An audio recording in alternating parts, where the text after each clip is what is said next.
Chapter 213. Yunjian was visibly disappointed. It was within her expectations to see these people with skull markings on their arms.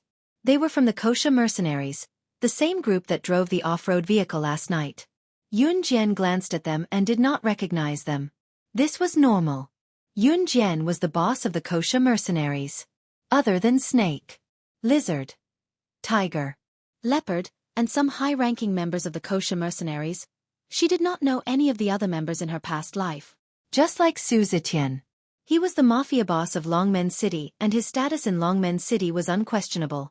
However, he might not even be ranked in the Kosha mercenaries, let alone be recognized by Yunjian. It was a fact that these people were from the Kosha mercenaries with the skull markings on their arms. However, it was certain that they were not high-ranking members. As for the other group of people, they were all burly men in their prime. Their identities and origins were unknown. In contrast to Yunjian, the other group of people, as well as Bojan and the rest, paled when they saw the Kosha mercenaries with skull markings on their arms. They had actually bumped into the Kosha mercenaries. Tisk. TSK. How lively. At this moment, the man standing at the front with a skull imprint on his arm laughed twice, and his sharp eyes turned fierce. This man was a member of the Kosha mercenaries, code-named Bear.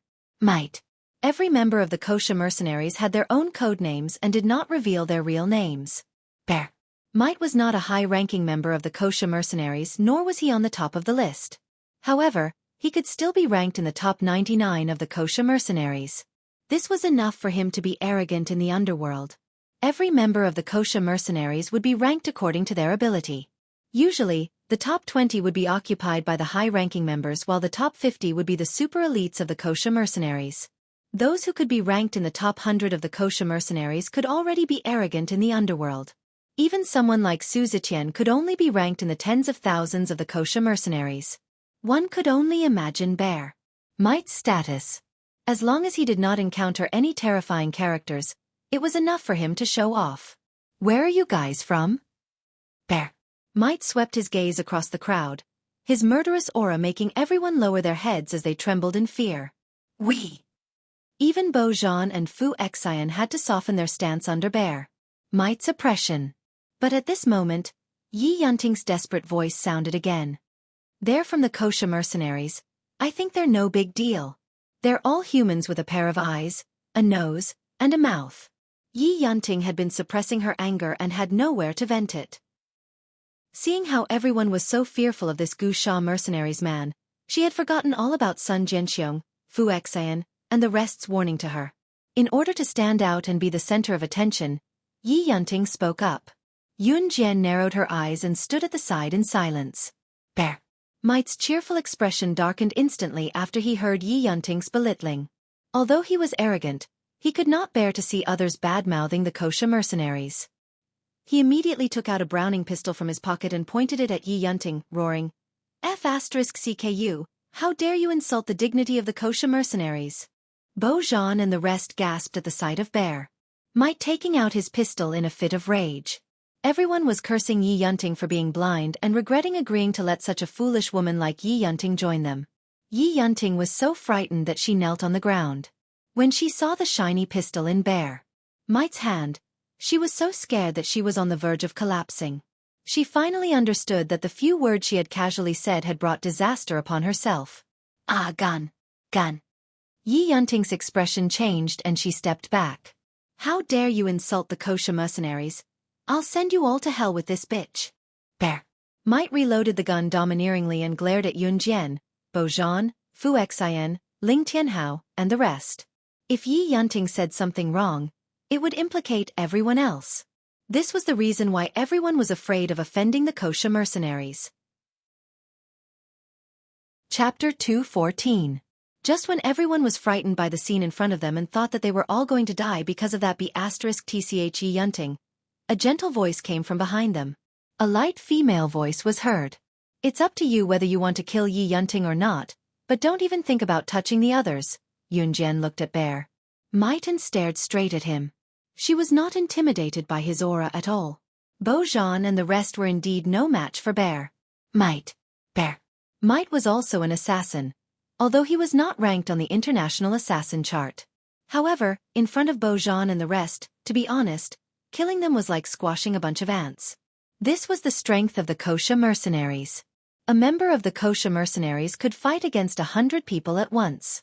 Yunjian, how dare you ask him to kill me? How can you be so vicious? Do you have a conscience? If we didn't bring you in, you probably wouldn't even be able to enter this place. And now you're abandoning me. Yi Yunting was really scared when she heard that and started to curse at Yunjian. She did not even think about how she had failed to bully Yunjian and forced her to do so. And who are you? Bear. Might ignored Yi Yunting's words and looked straight at Yunjian. His instincts told him that this girl was not simple. Even Bojan and the rest of the men would sweat and tremble in fear when they saw their guns pointed at them. Yunjian was not moved at all. On the contrary, she stood out to vouch for the rest. Bear. Might was arrogant, but he always remembered that he was a member of the Kosha mercenaries. How could Bear, Might, who was able to squeeze into the top 100 of the Kosha mercenaries, be a decisive person who would kill without knowing the background of the other party? If that was the case, he would not have survived until now. We are not enemies. Yunjian narrowed her eyes and looked at Bear, Might from the side and replied. After saying that, she turned around and walked towards Yi Yunting under everyone's gazes. What are you doing? Yi Yunting took 2 steps back, looking at Yunjian who was walking toward her with a menacing aura. Yi Yunting retreated step by step until she reached a corner and could no longer retreat. Has anyone ever told you that you can't afford to offend the Kosha mercenaries? Yunjian gave a sinister smile. It was extremely creepy. Yi Yunting backed away in fear, shaking her head as she looked at the shiny gun in Bear Might's hand and cried out fearfully, I'm wrong, I'm really wrong. Yunjian, plead for mercy for me. Save me, I can't die. Yi Yunting thought that Yunjian was planning to sacrifice herself to protect herself and the others. Of course. It was only at this moment that Yi Yunting reacted. Any member of Gu Sha mercenaries could pull out a pistol and kill anyone they wanted. This organization was definitely not the small one she had mentioned earlier. Save you? The dignity of the Kosha mercenaries is not something you can slander. Yunjian curled her lips. She looked at the frightened Yi Yunting and narrowed her eyes. The Kosha mercenaries? Could it be that Yunjian was a member of the Kosha mercenaries? After hearing Yunjian's words, everyone widened their eyes and stared at her in shock. She was actually a member of the Kosha mercenaries. How old was she? Even Bear Might and the others were completely dumbfounded. Yunjian looked at Bear Might and said, How do you deal with outsiders slandering the Kosha mercenaries? It was an absolute order. Yunjian was born with the aura of a king. Even Xueqi, who was aggressive just now, did not know about Yunjian's identity and status and was willing to yield. Chapter 2:15. Anyone who slandered the Kosha mercenaries will be killed without mercy. Yunjian repeated. She stared at Yi Yunting with a murderous look in her eyes. She was the one who set this rule. So why don't you do it? Yunjian turned her head and ordered Bear Might and his men were completely stunned on the spot. Logically speaking, Yunjian and Yi Yunting were on the same side. Now that Yi Yunting had slandered the Kosha mercenaries, this little girl not only claimed to be a member of the Kosha mercenaries, but also asked him to kill Yi Yunting who had entered the tomb with her. Yi Yunting was completely shocked. She did not expect Yunjian to be a member of the Kosha mercenaries. In spite of it, Yi Yunting did not forget to ask for help.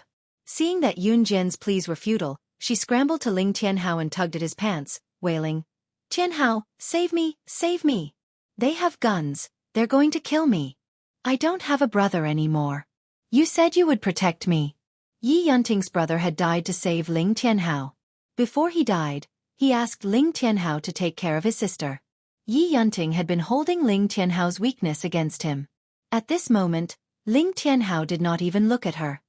Of all the people you could have messed with, you had to mess with the Kosha mercenaries.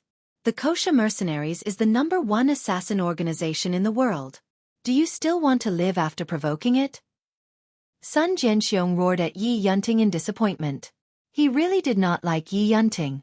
If old Yi, who had sacrificed himself to save Ling Tianhao, was not Yi Yunting's brother, Ling Tianhao and Sun Jianxiong would not even look at Yi Yunting.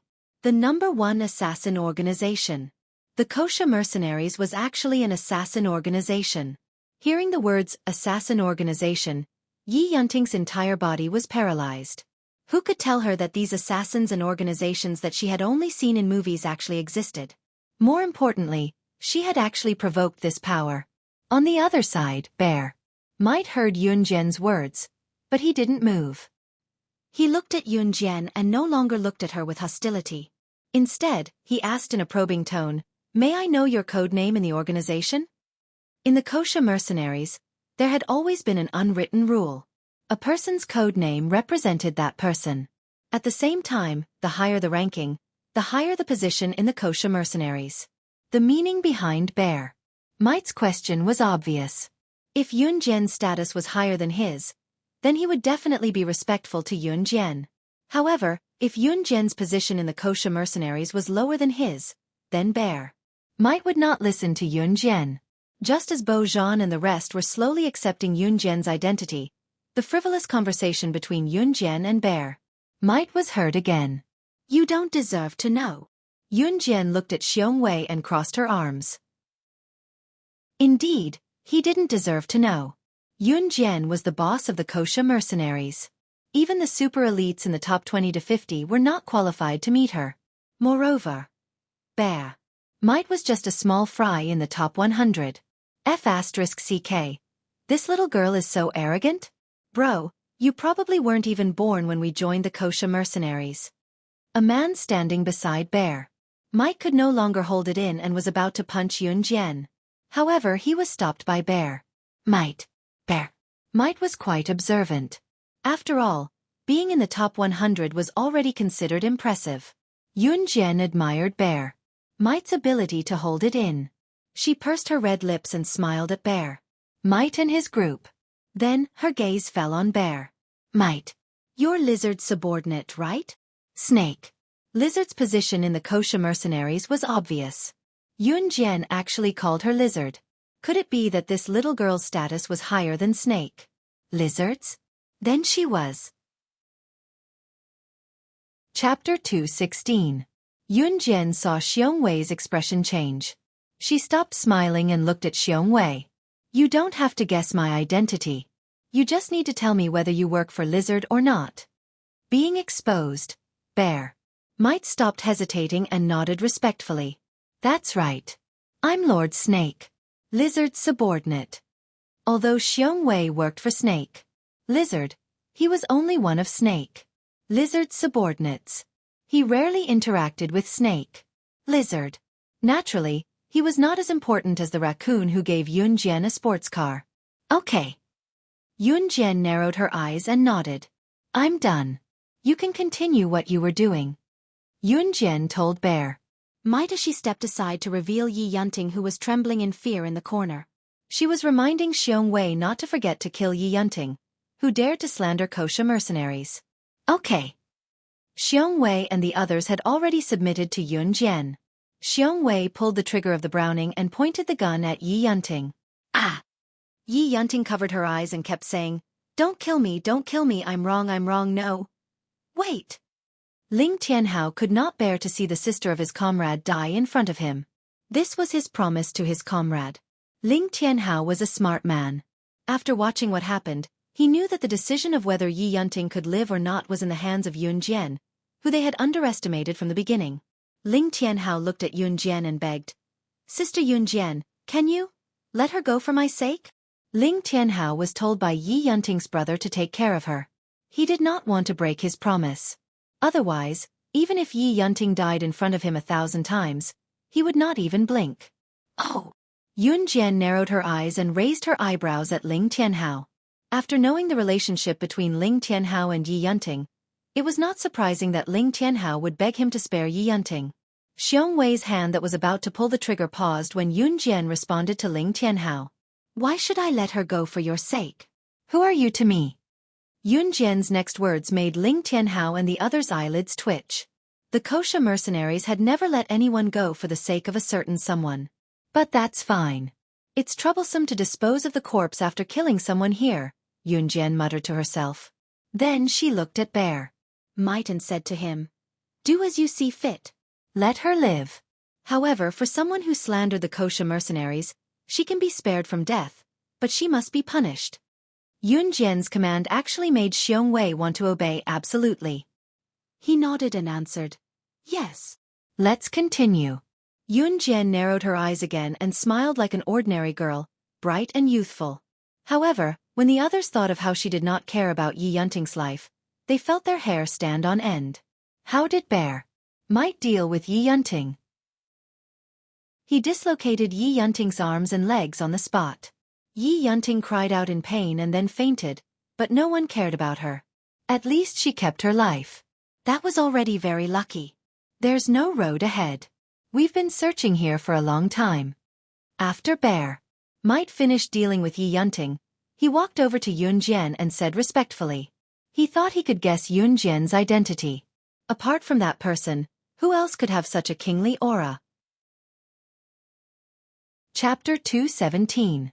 There's no road ahead? Yun Jian pursed her lips. She looked around and smirked.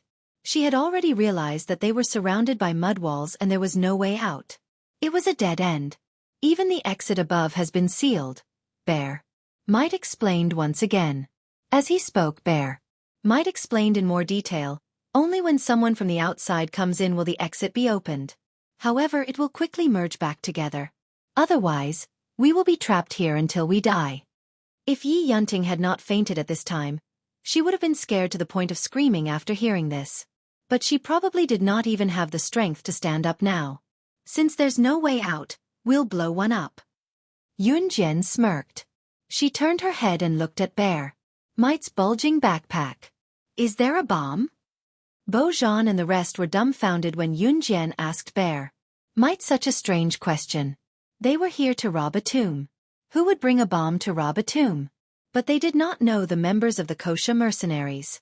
Any member of the kosher mercenaries would carry a huge backpack when they were out on a mission or venturing into a dangerous place. There must be a bomb in the backpack. But the bomb's power was moderate. It wasn't the kind of dangerous bomb that would kill everyone around it if it was thrown. Under everyone's watchful eyes, Bear Might took out a mini bomb from his backpack and handed it to Yun Jian. There is. Everyone was stunned. The kosher mercenaries carried bombs with them at all times. What are you going to do with the bomb? Bo Zhan stood beside Yun Jian and asked her. Bo Zhan's question was on point. They were looking for a trap in the tomb. Why would they take out a bomb for no reason? Did they want to blow this place up so that no one would be able to leave alive? There's wind on the other side. That means there's a passage behind this mud wall. But this mud wall is blocking our way. Yun Jian pointed at a spot and explained. Everyone was dumbfounded. Why didn't they hear the wind on the other side? That's strange. If that's the case, there must be a trap here, right? Isn't it bad to blow up the meeting like this? Sun Jianxiong asked suspiciously. As he spoke, he continued to analyze. Moreover, there should have been quite a number of people who found the mechanism and went to the other side of the mud wall before us. So why should we just blow it up? Because I'm too lazy to wait for you guys to slowly find the mechanism. Besides, I have a bomb. Wouldn't it be more convenient to just blow it up? Yun Jian raised her eyebrows at Sun Jianxiong. She snapped her fingers and swung the bomb in her hand leisurely. She couldn't wait to find him. This explanation left everyone speechless. At this time, Yun Jian warned, "You guys stay away." After everyone had retreated a distance away, Yun Jian ignited the bomb and threw it at the mud wall. She didn't look the least bit flustered as she lay on the ground. Boom! A loud sound was heard. The dust and dirt that flew up from the explosion hit them in the face. After the dust and dirt settled on the ground, everyone shone their flashlights at the small hole that was blasted open by the explosion. In front of the small hole, on the other side of the mud wall, was a passageway. It's really a passage! Sun Jianxiong shouted in surprise.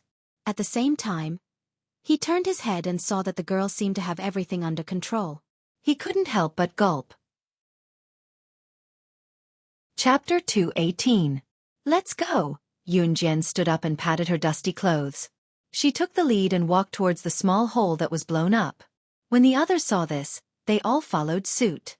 Yi Yunting had fainted. Ling Tianhao had no choice but to stay even though he did not want to care about her. At this moment, Other than the two of them, the others continued to move forward. There was no way back. The only thing left for them was to move forward. Tap, tap, tap. The surroundings were so quiet that only the sound of footsteps could be heard, and the endless darkness that could be seen when one looked up. Splash, splash, splash. There seemed to be the sound of flowing water in the distance. There's the sound of flowing water over there. Everyone moved forward quickly in surprise. There's also human voices. Yunjian narrowed her eyes. She took the lead and suddenly said this. Everyone was stunned out of habit. No one heard human voices, except for Yunjian. However, after the incident where Yunjian directly blew up the tunnel, everyone had tacitly chosen to believe her words. As expected, after walking for about 4 to 5 minutes, mixed human voices came from the other end of the tunnel. Yunjian and the others could feel it as well. The passage was gradually widening again. Until finally, a mud hole the size of a basketball court appeared in front of everyone's eyes. On this empty land, groups of people and horses were all gathered together. Some even set up tents on this open space. Soon, everyone realized that these people were the ones who entered the tomb and did not come out again. Beside this huge mud hole, there was a stream of water that came from nowhere. It flowed out from the first corner and then flowed out from the last corner. The most amazing thing was that this stream of water, which came from an unknown source, was filled with lively little fish and shrimps. There were quite a lot of them. This was the world of the underground people. Not to mention Bojan and the others. Even Yunjian could not help but smile. At this moment, Sun Jianxiong and the others seemed to have seen someone they knew in the crowd. Professor Su. Sun Jianxiong and the others rushed forward. You guys are here too? The man called Dr. Su was full of energy. He was about 50 or 60 years old and was a very energetic old man. Professor Su was also stunned when he saw Sun Jianxiong and the others. It was obvious that Sun Jianxiong and the others had been sent to the tomb by Z country to look for Professor Su, who had also been buried. It could be seen that Professor Su held a high position in Z country and was highly valued. Professor Su, what's going on here? Why didn't anyone come out of the tomb? Sun Jianxiong asked. Yunjian and the others stood in the distance and listened. Professor Su pointed at a stone door carved with dragons and phoenixes. He sighed and said, "It's not that we can't go back, it's that no one wants to." When everyone heard this, they were instantly stunned. Professor Su explained the whole story in detail. After the first person to enter the tomb discovered this place, he refused to leave. There was one reason. There were a few ancient characters engraved on the stone door with the dragon and phoenix carvings. The experts and scholars studied it for several days and finally deciphered the translation of the ancient characters. The translated meaning of the words on the stone door was, "Pass through this stone door and you will know all the secrets of the sandalwood box." Of course, those who wanted to pass through this stone door had to stay here for a whole year. Everyone present was here to decipher the secrets of the sandalwood box. Of course, they refused to leave. Moreover, there were large numbers of fish and prawns in the flowing water. Once they stayed here, they could catch fish and prawns and cook them. They did not have to worry about starving to death. In the eyes of outsiders, the people who entered the tomb had already become horrifying skeletons. Professor Su, since you're here, why don't you contact the outside world? Sun Jianxiong asked the key question. Professor Su shook his head and smiled. There's no signal here. After he said that, everyone took out their communicators and looked. There was no signal. Yunjian came over while everyone was still in shock. She looked at Professor Su and asked, "May I ask if you've seen a handsome man who's about 19 years old and is 185 meters tall? There are 2 people with him?" She was naturally asking about CE. She looked around but still could not find him. She could not help but worry. Chapter 219. Sun Jianxiong, Bojan, and the rest were stunned by Professor Su's words. Sun Jianxiong in particular was the first to realize that something was amiss, so he continued questioning Professor Su. "That's not right, Professor Su. You said that one has to stay here for a year to pass through the stone door. But even if this tomb was excavated first, the person who entered the tomb had only stayed here for a few months at most, right? What I mean is, how could that young man have already entered the stone door?" Sun Jianxiong asked out of curiosity. After all of them, including Yunjian, had just made their way here. It could be said that they knew nothing about the recent happenings in the tomb. Let me finish first. Professor Su gulped. He immediately became spirited, looking at the group with a solemn gaze, and continued, "You can pass through the stone door by staying here for a year. That's only one option." "So, there's another option?" This time, Yunjian asked. Professor Su then looked at Yunjian and nodded. "That's right." As he spoke, Professor Su frowned and pointed at an open stone cave beside the stone door. "This stone cave is another way to pass through other than the stone door," Professor Su said. Bo Zhan and Fu Xian were both expert grave robbers, so they were well versed in mechanisms. Fu Xian was the first to notice that the stone cave was unusual. Fu Xian shouted in shock, "That stone cave has a monstrous mechanism in it." As he spoke, he ran over to check out the cave entrance, then returned to the group. Let alone a person, even a fly would find it difficult to pass through this cave. Fu Xian was deeply shocked when he said this. "That's right." Professor Su nodded. No one believed it at first and insisted on passing through this stone cave first, saying that they didn't want to wait a year for the stone door to open. Professor Su continued, his expression turning solemn. In the end, without exception, all of them died tragically in this cave. Their flesh was mangled, their bodies pierced by thousands of arrows. When the group heard this, they could not help but shudder. "He passed," Yunjian said after listening to Professor Su from the side. It was not a question, but a confirmation. He must have passed. Yes. Only that young man and his two subordinates passed through the cave. When Professor Su said this, his entire body was filled with an unprecedented excitement. None of the people gathered here were ordinary people, and there were many assassins and secret agents. However, those who insisted on entering the cave and didn't want to wait a year for the stone door to open all died tragically in the cave. Ce was the only one who passed. On the other hand, the mechanisms in this cave were set up one after another. It had to be said that the tomb builder was very powerful. The mechanism he built would only activate when a creature wanted to pass through. Furthermore, it could be used repeatedly. In other words, even if the mechanism was used once, it could still be used hundreds or thousands of times. Yunjian's lips curled up even more. She gently pursed her lips and her smile became even more unbridled. "You guys stay here, I'll go look for him." Yunjian looked straight at the people in front of her. Her casual words caused everyone present to be dumbfounded. What? Yunjian, you want to go through that cave? Sun Jianxiong cried out involuntarily. "This isn't a joke." Bo Zhan followed up. Professor Su, on the other hand, looked at Yunjian fiercely. She was only 15 or 16 years old, right? Did she really have the ability to go through that cave? It should be known that those who had tried to pass through the hole but had failed and died tragically were all internationally renowned figures. There was even one person who was ranked 6th on the international secret agent list. Even that person did not pass through that cave. Chapter 220. Little girl, you want to go through that cave too? Don't you know how many people have died in that cave? Only the last batch of people who didn't want to take the risk stayed behind and stayed here, waiting for the stone door to open. Professor Su took a deep breath. Then, Professor Su used the tone of an elder reprimanding a junior and continued to lecture Yunjian. "This is not a child's play. Only that young man and his two subordinates have succeeded in breaking through this cave. Life is precious. How can you waste your hard-earned life like this?" Professor Su was sure that Yunjian would not be able to pass through the mechanism in this cave.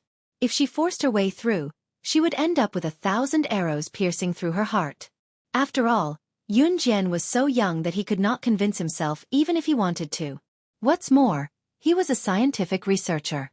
To believe that a little girl like Yunjian who had not even reached puberty would be able to break through that cave, that was a fool's dream. Although Professor Su was doing this for Yunjian's sake, he did not want to see anyone make unnecessary sacrifices. But when the words came out of his mouth, his tone became not so pleasing. "That's right, Yunjian. Don't do something so risky." Professor Su must have his reasons. Sun Jianxiong helped Professor Su to persuade Yunjian. Bo Zhan and Fu Xian did not believe that Yunjian could pass through this cave. But the two of them did not say anything. As for Bear Might and the others, they simply remained silent. Bear. Might was silent because he had already guessed Yun Jian's shocking identity. If Yun Jian was really one of the kosher mercenaries, how could a mere cave trap her? If she wanted to pass through that cave, it would be as easy as lifting a finger. Do you think I would joke around with my life? Yun Jian sneered. She continued, I'm just letting you know, I'm not asking for your permission. She, Yun Jian, had never sought permission from others before. Yun Jian's arrogant words made everyone present stop talking. Our Professor Su is doing this for your own good. How can a little girl like you be so ungrateful? At this moment, a woman standing behind Dr. Su yelled at Yun Jian to defend Dr. Su. The woman's name was Zhang Jiaoxue. Zhang Jiaoxue was Professor Su's assistant. It was normal for a renowned scholar like Professor Su to have a few assistants around him. Zhang Jiaoxue was proud of being able to work under Professor Su, so she was arrogant and domineering. When she saw Yun Jian refuting Professor Su, who she respected, she couldn't help but retaliate. Yun Jian merely curled her lips slightly and ignored Zhang Jiaoxue. She merely glanced at Xueqi and the others and said, All of you stay here. As she spoke, she walked towards the cave. You can't go. You can't go. Seeing that Yun Jian didn't listen to his advice and hated her for not listening to him, Professor Su was even more annoyed. However, Bo Zhan noticed that Xueqi and the others who belonged to the kosher mercenaries along with Yun Jian were not panicking at all. Bo Zhan was observant and he couldn't help but look at the girl who was walking towards the cave. He saw that Yun Jian had arrived in front of the cave. She lifted her leg and jumped into the cave while Bo Zhan, Professor Su, and everyone else who was waiting for the stone door to open gasped in shock and fear. Swoosh swoosh swoosh, as expected, after Yun Jian entered the cave's mechanism was activated. Countless flying arrows rained down and were aimed at Yun Jian. Just when everyone was imagining Yun Jian's tragic ending, Bo Zhan flipped over. With a few somersaults and agile steps, Yun Jian leaped across the cave where countless experts had died. She turned a corner and vanished from the spot swiftly. She. Professor Su's mouth was agape in shock and he couldn't catch his breath. Chapter 221. Such skills. No wonder she's the #1 in the kosher mercenaries. Even Bear. Mike could not help but praise Yun Jian's agility. As he spoke Mike could not help but admire and respect Yun Jian. What did you say? She's from the kosher mercenaries? Professor Su, who was standing aside, heard Mike's exclamation and could not help but shout. Bo Zhan, on the other hand, heard another word in Mike's words. #1? Yun Jian is the #1 in the kosher mercenaries. Bo Zhan asked Mike, dumbfounded. Ha! Who would have thought that Xueqi would just snort at these people who had turned pale with fright, ignoring them? Mike thought to himself that if these people knew Yun Jian's true identity, they would faint from fright. Even so, it was enough to shock Bo Zhan, Professor Su, and the rest. Even if Professor Su was not involved in these matters, he had heard of the prestige of the kosher mercenaries.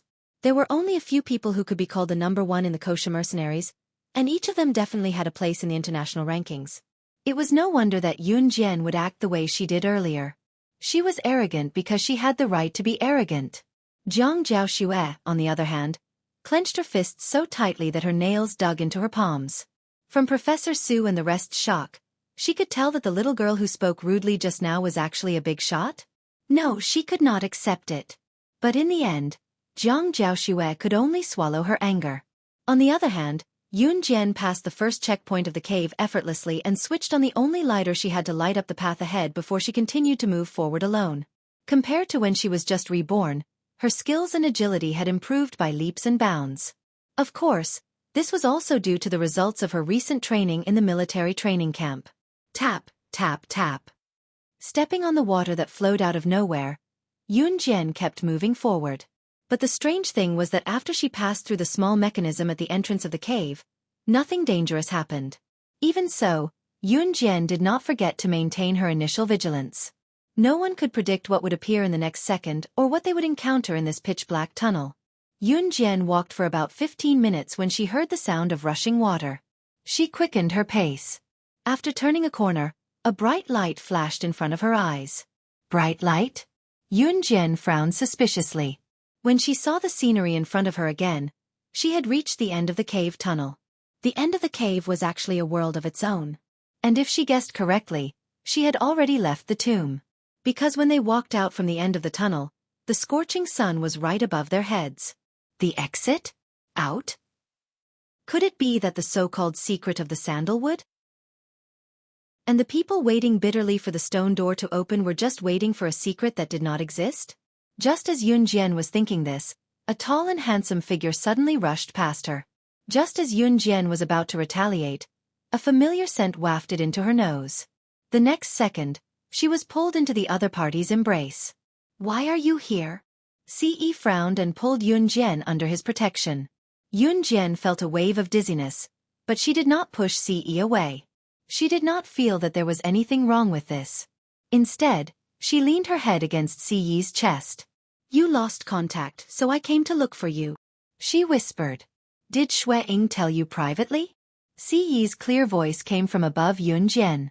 There was a trace of anger in his voice, as well as a trace of joy that even he himself did not notice. Chapter 222. Yunjian buried her head in Ce's chest. She then added, "I wanted to look for you myself." A smile appeared on Ce's handsome face. He looked down at Yunjian and reached out to stroke Yunjian's head. "Thank goodness you're all right." He had managed to get past the traps in the cave even though it was a piece of cake for him. However, he would still be worried for Yunjian even if she was confident that she would be able to get past such a dangerous trap. Yunjian's cheeks flushed instantly when he stroked her head for no reason. She did not know why she did not push Ce away at that moment. Ce's pleasant scent wafted into her nose. Ahem, ahem. An untimely cough interrupted Yunjian and Ce's embrace. Yunjian quickly wriggled out of Ce's embrace, her heart thumping wildly. This was the first time she had been caught hugging a man in a messy position. Slaying God, the king of international secret agents and the world's #1, was blushing because of this? "Young master, we have a new discovery." Adam, who had just interrupted the intimacy between the two of them, touched the bridge of his nose, his handsome face carrying a hint of teasing. Their young master was really interested in this woman. Would this woman become the young madam of their young master? Ce's lips curled slightly. He flashed a satisfied smile at an angle that Yunjian could not see. "Let's go." Ce held Yunjian's hand. Feeling the warmth of his large palm, Yunjian did not reject him nor was she shy. She regained her senses and asked him seriously, "Where are we? How did we get out of the cave? Could it be that the secret of the sandalwood box is not in this ancient tomb? Could it be that the people below had been waiting and anticipating for nothing?" Ce frowned. He looked down at Yunjian and said without holding back, "I suspect that we've entered another world." "Another world?" Yunjian asked in surprise. "That's why I got Adam and Mo-sen to investigate just now," Ce said with a mesmerizing smile on his face. His handsome face twitched slightly and he continued, "Now, we have a new discovery." His patient explanation made Adam, who was leading the team, pause. Since when did young master have such a gentle and patient side? Adam was stunned. He led Yunjian and Ce through the forest and finally arrived in front of a huge rock. There were a few lines of ancient words carved on the rock. Mo-sen was standing next to the rock. Mo-sen was looking at the words on the rock. Seeing Adam leading Ce and Yunjian over, Mo-sen called out to Ce, "Young master." Ce nodded and looked at Mo-sen pointing to the rock in front of them. He said to him and Yunjian, "The words on this rock do not belong to any country or dynasty. I can't translate its meaning." Mo-sen frowned bitterly as he spoke. Ce couldn't help but take a second look at the words that even Mo-sen couldn't translate. "This is..." Yunjian suddenly stretched out her hand. She took 2 steps forward and placed her hand in the middle of the words on the rock under Ce's suspicious and Adam and Mo-sen's surprised gazes. The sandalwood box is an ancient divine artifact of the Yulong continent. The person who owns it must have supreme divine power and the ability to bring the dead back to life. Yunjian looked at the words on the rock and read them out loud. After she finished speaking, even she was stunned. Ce, Adam and Mo-sen were even more surprised. Chapter 223. Yunjian didn't know how she could understand the words engraved on the rock. It was just that when she first saw them, she suddenly felt a sense of déjà vu. Then, she read them out based on her feelings. Ce turned to look at Yunjian. Seeing that her eyebrows were tightly knitted together, he reached out his slender fingers and smoothed them out for her. There was a gentle light in his eyes. Beside him, Emosen looked at Yunjian solemnly and asked, "You can understand these words?" Yunjian shifted her gaze away from Ce. She shook her head and nodded at Emosen. "It feels like déjà vu. When I saw these words, I translated them out of habit." "Yulong mainland," Ce murmured softly with a raised brow looking at the bold words on the rock. "Then this world is the Yulong continent you mentioned," Ce said in a firm tone. The reason why Ce was so sure that this place wasn't the world they originally lived in was because the flowers, grass, water, and wood of this world were different from the original world. This was Ce's feeling as well, so he told him directly. This was definitely not the place they originally lived in. It was the same as Yunjian's intuition that the words on the rock were translated. Ce even felt that this world made him feel as if he originally belonged here. "Young master, the sandalwood box has been set up. We can go now." Adam, who had been sent out to set up the sandalwood box, came back and said to Ce. Ce nodded slightly. "Let's go." Ce held Yunjian's small hand and walked back the way they came. The sandalwood box originally belonged here. He was just returning it to its rightful owner. As for where this place was, it was no longer within their scope of consideration. Yunjian followed Ce's tall figure as they walked back step by step. She glanced at him from time to time, feeling warm in her heart. However, no one knew that their conflict with the Yulong continent was far from over. Of course, this was a story for later. Somewhere in the Yulong mainland, a 10-meter-tall crystal ball stood in the middle of a large hall. Crack! Suddenly there was a loud noise, and a huge crack appeared on the tall crystal ball. In the next second, the entire crystal ball miraculously collapsed. "I'm back!" The sorcerer god had reappeared. The sorcerer tribe has been waiting for thousands of years. "Sorcerer god, you're finally back!" In the center of the hall, a young girl around 16 or 17 years old shouted excitedly. She was dressed in black clothes. She had waited for thousands of years in the sorcerer tribe. It had been thousands of years since the sorcerer god had fallen. When the sorcerer god had fallen, she had promised that she would return in 1,000 years. The breaking of the crystal ball signified the return of the sorcerer god. Yunjian and Ce had easily exited the cave's mechanism and returned to where Professor Su, Bojan and the rest were. As soon as they saw Yunjian and the other three coming out of the cave, everyone crowded around them.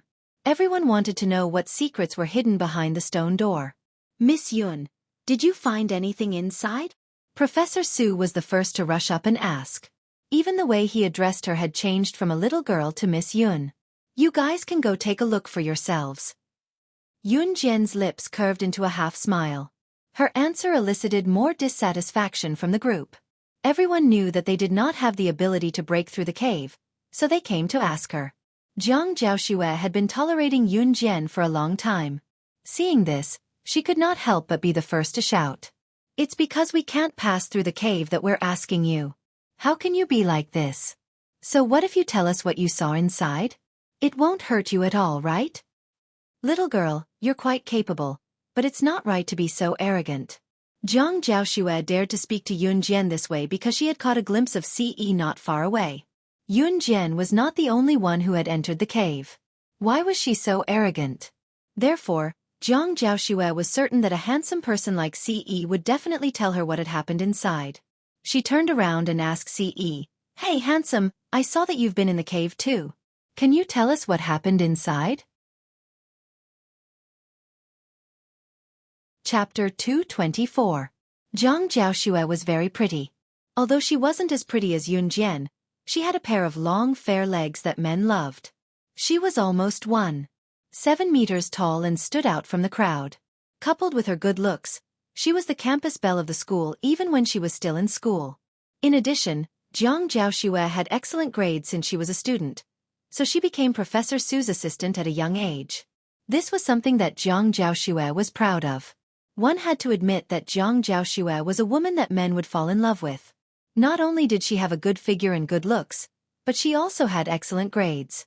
Zhang Jiaoxue also admitted that there weren't many men who could be seduced by her. She saw that Ce was so handsome and had shown good skills, so she took the opportunity to seduce him. At the same time, she wanted to ask about everything that Ce, Yunjian, and the others had seen after entering the cave. That was why Zhang Jiaoxue threw Ce a seductive glance. She even felt that it was advisable to sacrifice her beauty when necessary. After all, no ordinary man could resist her charm. Unfortunately, Ce wasn't an ordinary man. Get lost. Zhang Jiaoxue was feeling smug and thought that Ce would answer her. Then, she would sneer at Yunjian and provoke Ce. Suddenly, Ce spat out a word, instantly shattering all of Zhang Jiaoxue's fantasies. This one word was shouted in front of everyone. It was obvious that Ce didn't take Zhang Jiaoxue seriously at all. Ha! Yunjian crossed her arms and watched. She already knew that this would be the result. Zhang Jiaoxue was stunned by Ce's shout. She didn't react for a long time. Unfortunately, Zhang Jiaoxue wasn't an ordinary woman. Her skin was so thick that even bullets couldn't pierce it. When she came back to her senses, she moved closer to Ce again. This time, she even wanted to move her body towards Ce.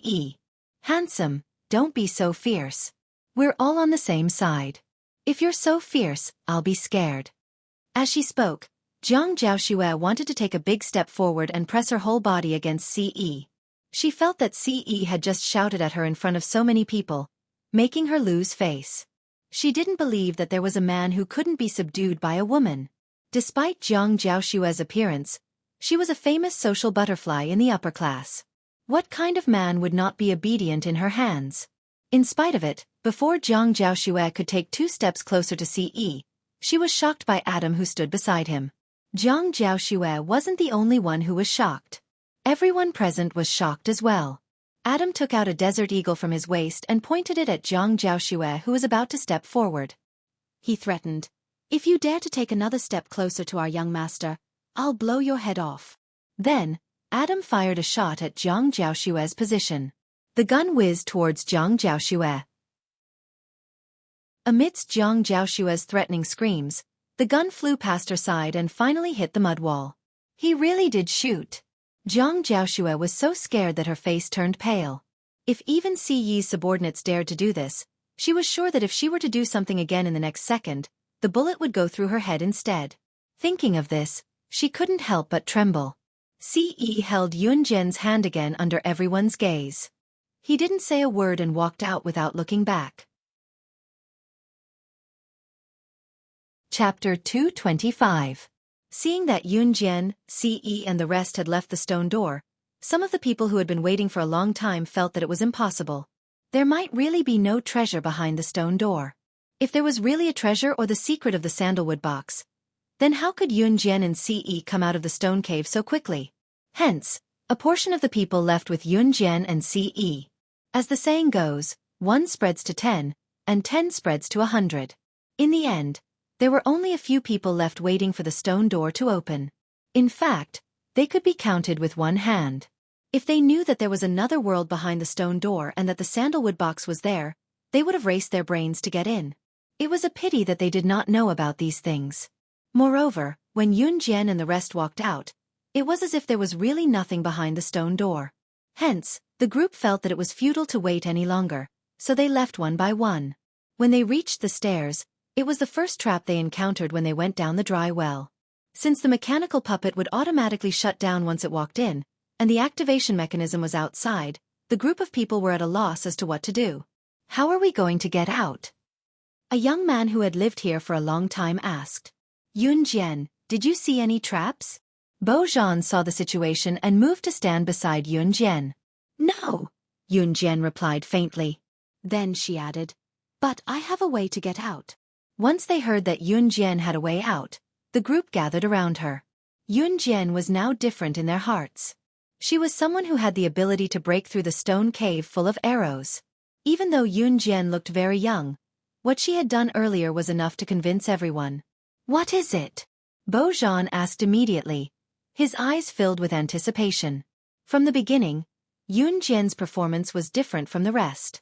Bojan was an expert grave robber himself, But he had never seen someone like Yun Jian who could see through the traps with just one look.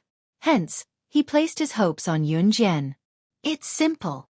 Yun Jian's lips curled slightly, and she said in the next second, if we can't get out, then we'll blow it up. Yun Jian's words caused an uproar among the crowd. Bo Zhan, on the other hand, twitched the corner of his mouth. He recalled the scene of Yun Jian blowing up the mud wall, and his heart twitched uncontrollably. Wasn't it too casual for the kosher mercenaries to carry bombs around and set them off at any time? When Yun Jian took out the last bullet she had looted from Bear Might, however, those who had never seen a bomb before were stunned. Xueqi, he even brought a bomb into the tomb. That's amazing. Someone said with deep emotion. Boom. Just as that person exclaimed, Yun Jian had already blown open the door of the confinement mechanism and walked out with Ce. Although the dry well was very high, it was a piece of cake for Yun Jian, Ce, Adam and Mo-san who had been training all year round. Hence, they quickly climbed out. Outside the dry well. Yu Bufan had been hesitating outside the dry well ever since his two good friends, Bo Zhan and Xueqi, brought Yun Jian and the rest into the tomb. He was very worried that his two friends would never return after entering the tomb. Even the communicator in his hand showed that there was no signal on their side. He paced back and forth anxiously and helplessly.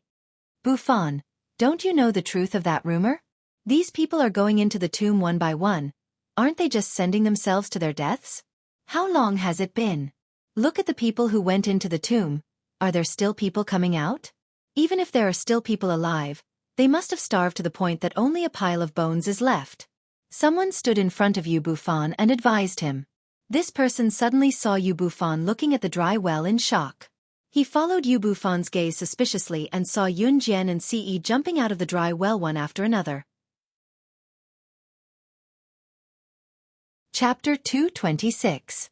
Yu Bufan's eyes almost popped out of their sockets when he saw Yun Jian jumping out of the dry well so easily. You actually... How did you? The person who had been persuading Yu Bufan earlier was so shocked that his jaw almost dropped to the ground. How could someone who had entered this tomb come back alive? This was different from what the rumors said. Just as this person finished speaking, Adam and Mo-san jumped out of the dry well one after another with a plop sound.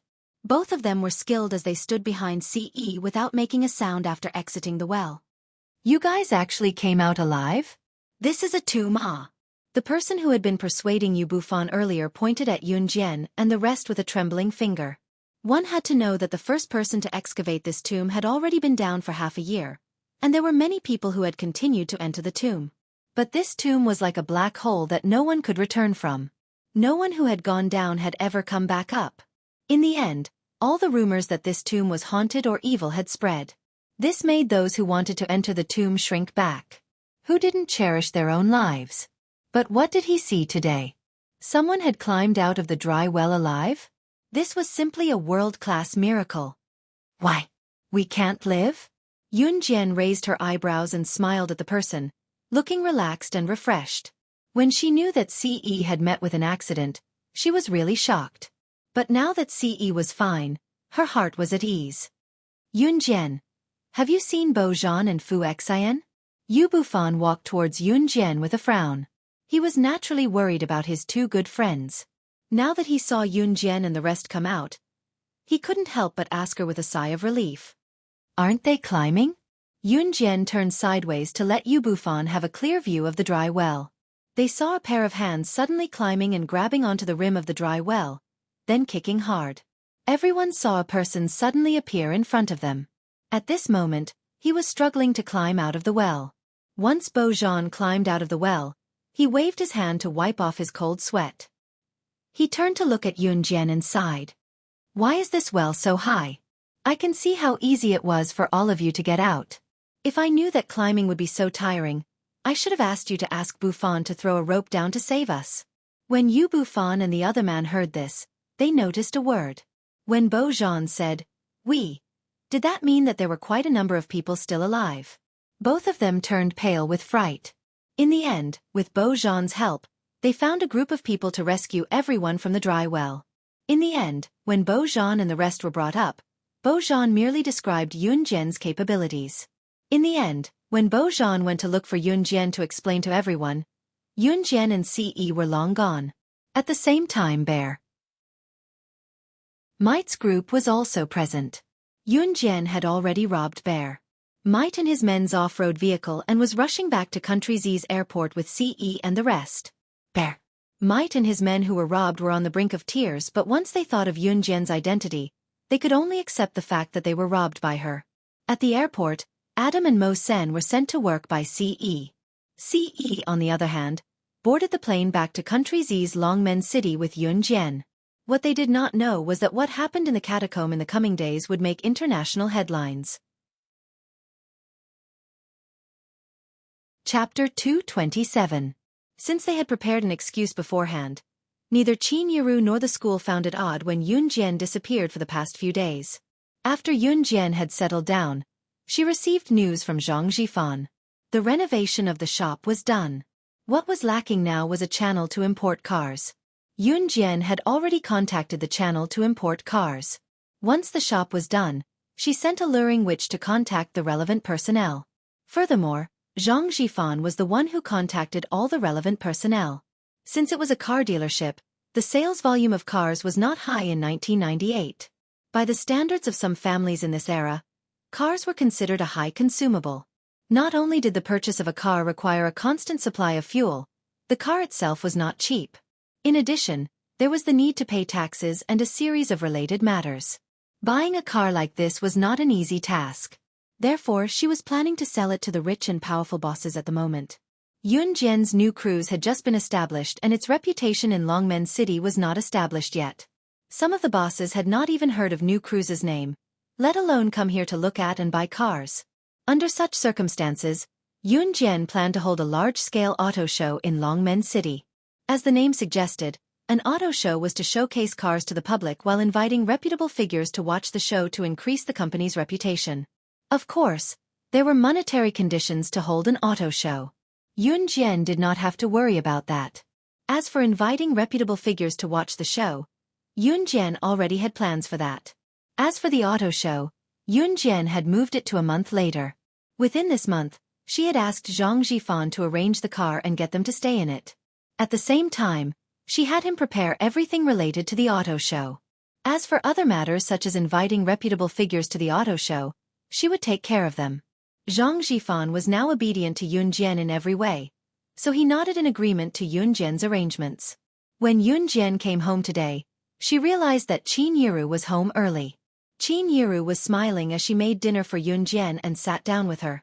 "Mom, what's wrong?" Yun Jian asked, curious. Qin Yiru was always the last to come home. Although Qin Yiru's job as a hotel attendant was quite relaxing, she came home late. Today, Qin Yiru came home early, so Yun Jian found it odd. "Xiao Jian, I found a better job. It's easy too, there's less work but the pay is high. It's 1,500 yuan a month." Back then, Qin Yiru's monthly income was only a few hundred yuan a month. She was over the moon.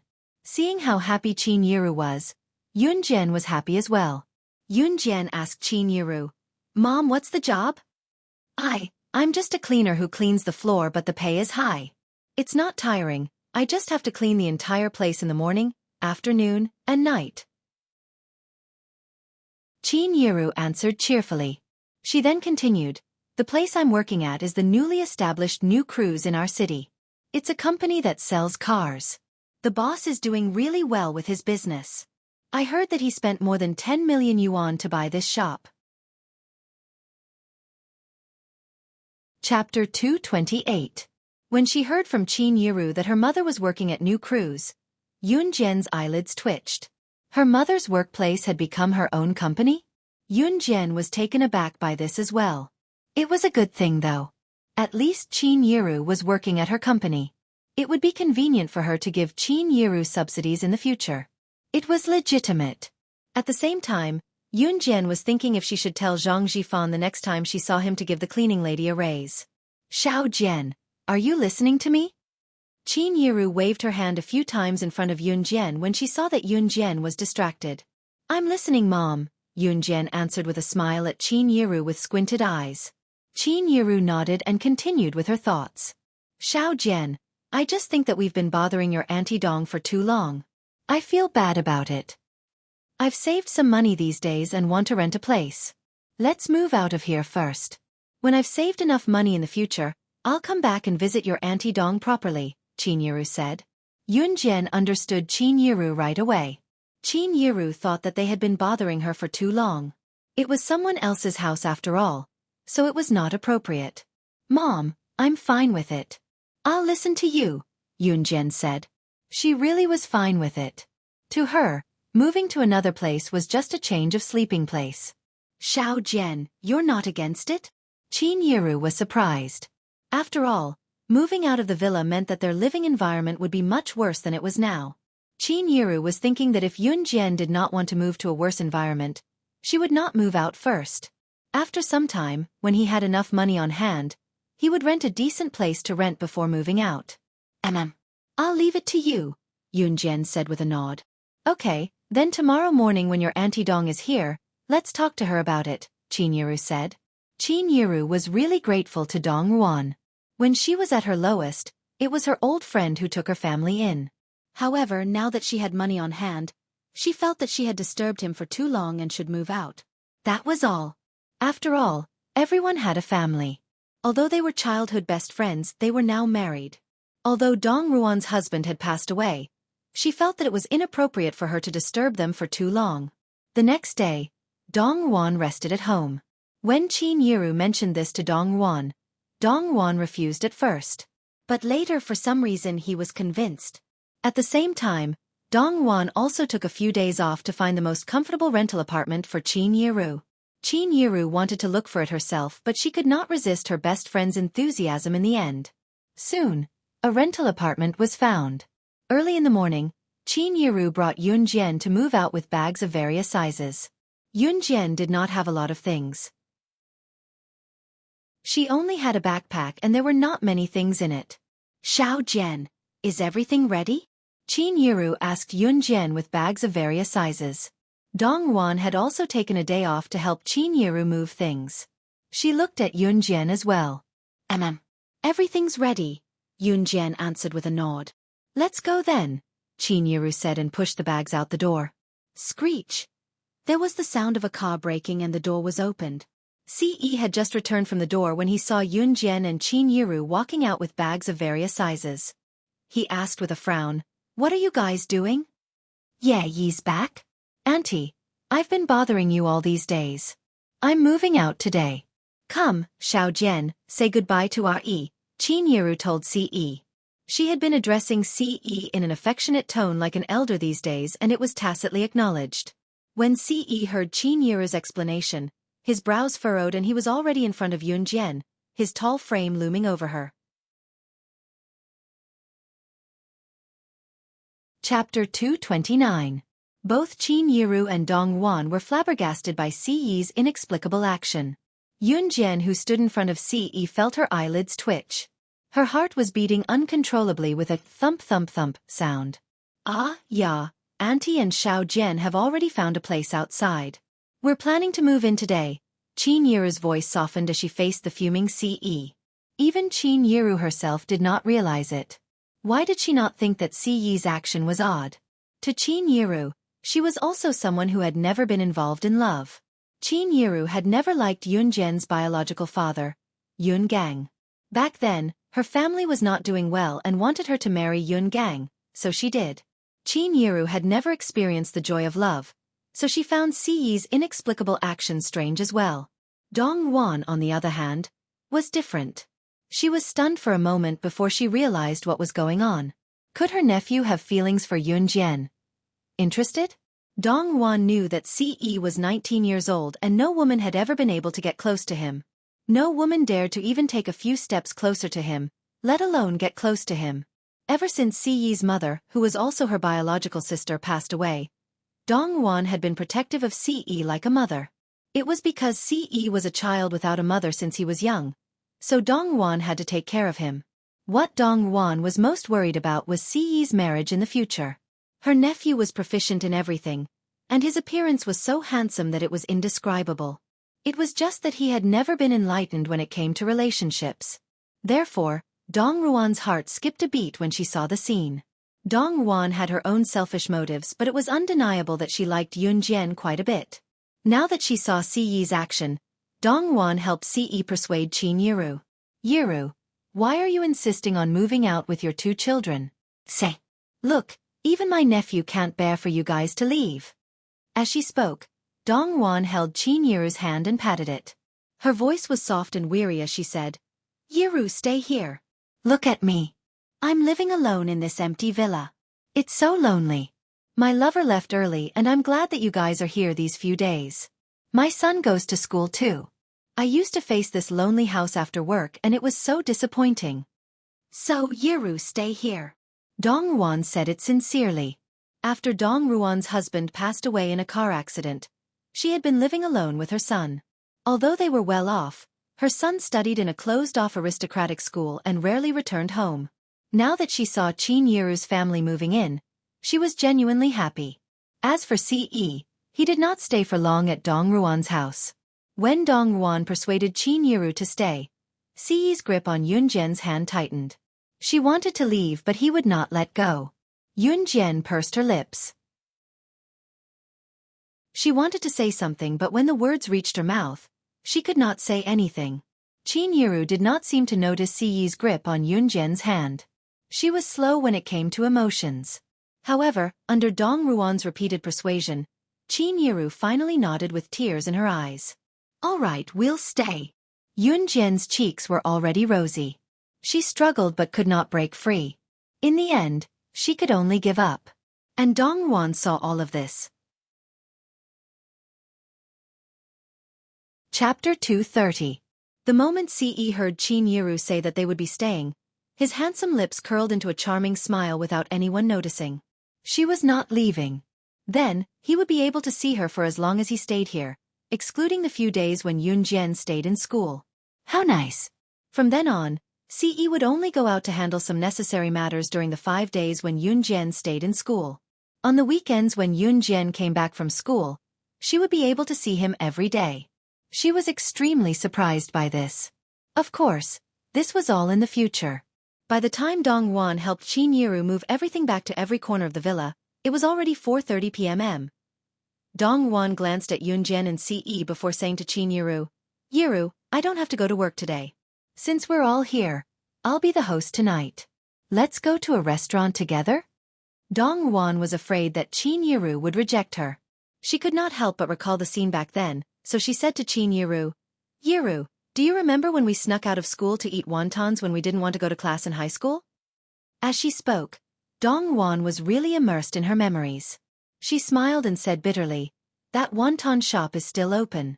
Let's go there for dinner tonight. What do you think? Dong Wan suggested going to a restaurant because she wanted to buy more time for her nephew to spend with Yun Jian. However, as she spoke, Dong Wan could not help but reminisce about the stupid things she and Qin Yiru did back then. The two of them even learned to play truant from school just to eat a bowl of wontons. Qin Yiru had never approved of going to a restaurant. Perhaps it was because she had been through too much hardship that she could not change her habit. However, she more or less missed the place where she and Dong Wan shared their memories. Okay. Qin Yiru agreed to it at once. The memories from the past were unforgettable. Now they had grown up, gotten married, and had children. However, the scenery of the past was blurred in his mind. Some things can change at will.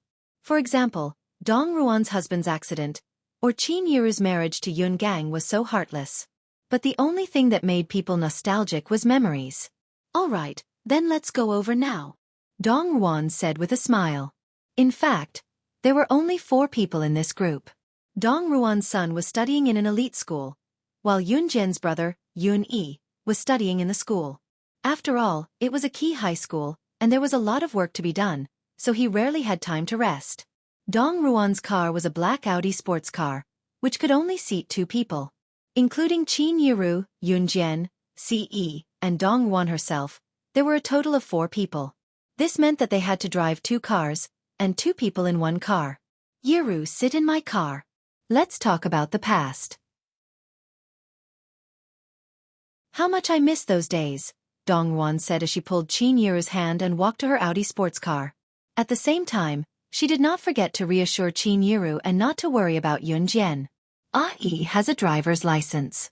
He'll drive your Xiao Jian. The two young people will have something to talk about when they're together. Yun Jian, who stood at the back, was dumbfounded. She was speechless. After Dong Yuan drove away with Qin Yiru, Ce came over. His handsome eyes and lips curled as he told her softly, "Let's go." Chapter 231. Dong Yuan started the engine and drove off in the Audi without waiting for Yun Jian and Ce. By the time Yun Jian got into Ce's Lamborghini, Dong Yuan had already driven a long distance away. Yun Jian instantly felt as though she had been tricked into boarding a pirate ship. However, this wasn't the first time she had been in Ce's car. This time, however, she felt a little strange. When she turned her head and saw Ce's handsome face, she had the urge to blush. Fortunately, nothing happened along the way. Dong Yuan gave her location to Ce, so Ce quickly found the wonton shop they were at. This was an extremely old wonton shop. The decorations in the shop were from more than 10 or 20 years ago, which was already outdated for the current era. However, the shop's business had always been good, so the shop had been open until now and hadn't closed down. Many of the old shops in the surrounding area had already closed down or been sold, so this wonton shop was the only one that was still open. Above the door of the wonton shop, there were a few words written in block letters. Sue's Little Wonton. The owner of this wonton shop was an old lady in her 50s or 60s with the surname Sue. This shop was run by Old Lady Sue and her husband, but Old Lady Sue's husband had passed away a few years ago. When Ce stopped the car and walked into the shop with Yun Jian, Qin Yiru and Dong Yuan were catching up with Old Lady Sue. In fact, Old Lady Sue knew Qin Yiru and Dong Yuan. When they were young, they loved to come to Old Lady Sue's wonton shop the most. At that time, Old Lady Sue was only Qin Yiru and Dong Yuan's age. Back then, Dong Yuan and Qin Yiru had played truant from school and realized that they had only brought enough money for a bowl of wonton. Later, Old Lady Sue asked her husband to make an extra bowl of wonton for them as a free gift. Dong Yuan and Qin Yiru had always remembered this incident and would never forget it. When they were seated, Dong Yuan deliberately pulled Qin Yiru to sit with her, forcing Yun Jian to sit with Ce. Yun Jian pursed her lips. Ce understood what his aunt meant, and a rare smile appeared on his handsome face. "Here, for bowls of wonton. They're fresh out of the pot, and the stuffing is all made this morning. Come and have a taste. Let's see if it tastes the same as it did 10 years ago." Old Madame Sue appeared to be full of vigor. She placed bowls of wonton in front of the four people. Yun Jian picked up a spoon and blew on the wonton gently before swallowing it down with some soup. The smell was very fragrant and delicious. She narrowed her eyes. In her previous life, she had traveled all over the world and eaten countless delicacies. However, this was the first time she had eaten such a delicious wonton that was bland yet had a hint of natural flavor. This was even more delicious than those delicacies. Delicious! It tastes just as good as it did in the past. Qin Yiru and Dong Yuan couldn't help but exclaim in admiration as they tasted the wonton delicately. "Eat more if it's delicious." Old Madame Sue covered her mouth and laughed. She had always held on to this wonton shop. After her husband's death, it became her only tie.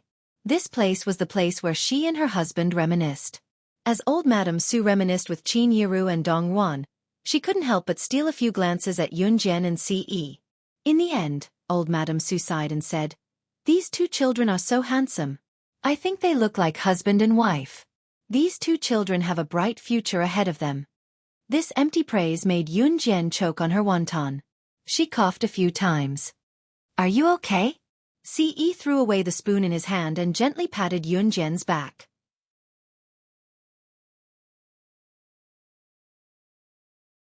Chapter 232. Old Madame Sue chuckled and looked at Ce like she had been there before, mumbling to herself, "Hey, Ce, you're right. It's great to be young." Yun Jian choked harder at that. Ce pushed the stool away and stood up with his tall and muscular frame to go behind Yun Jian to pat her back. "Where do you feel uncomfortable? Eat slowly. Don't choke." Ce's gentle tone surprised Dong Yuan, who was his aunt. Her nephew had always prided himself as cold and aloof, usually not interested in women. But now, Dong Yuan could not help gulping as she thought about it. He was really interested this time. She wanted to give herself a thumbs up. It seemed like she was right to matchmake Yunjian and her nephew. No matter how clueless Qin Yiru was about love, she should have noticed it by now. In spite of it, Qin Yiru was concerned about Yunjian and did not notice anything else. She stood up quickly and asked Yunjian frantically, "Xiao Jian, how are you? You didn't choke, did you? Don't rush to eat the wontons. Slow down. Eat slowly."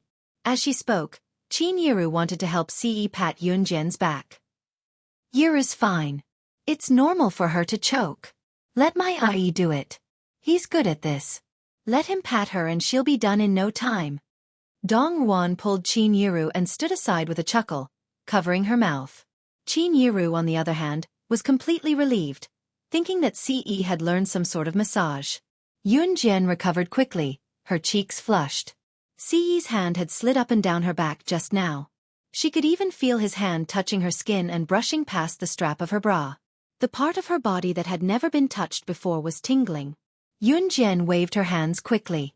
"I'm fine. I just choked accidentally. I'm fine now." Ce wore a charming smile.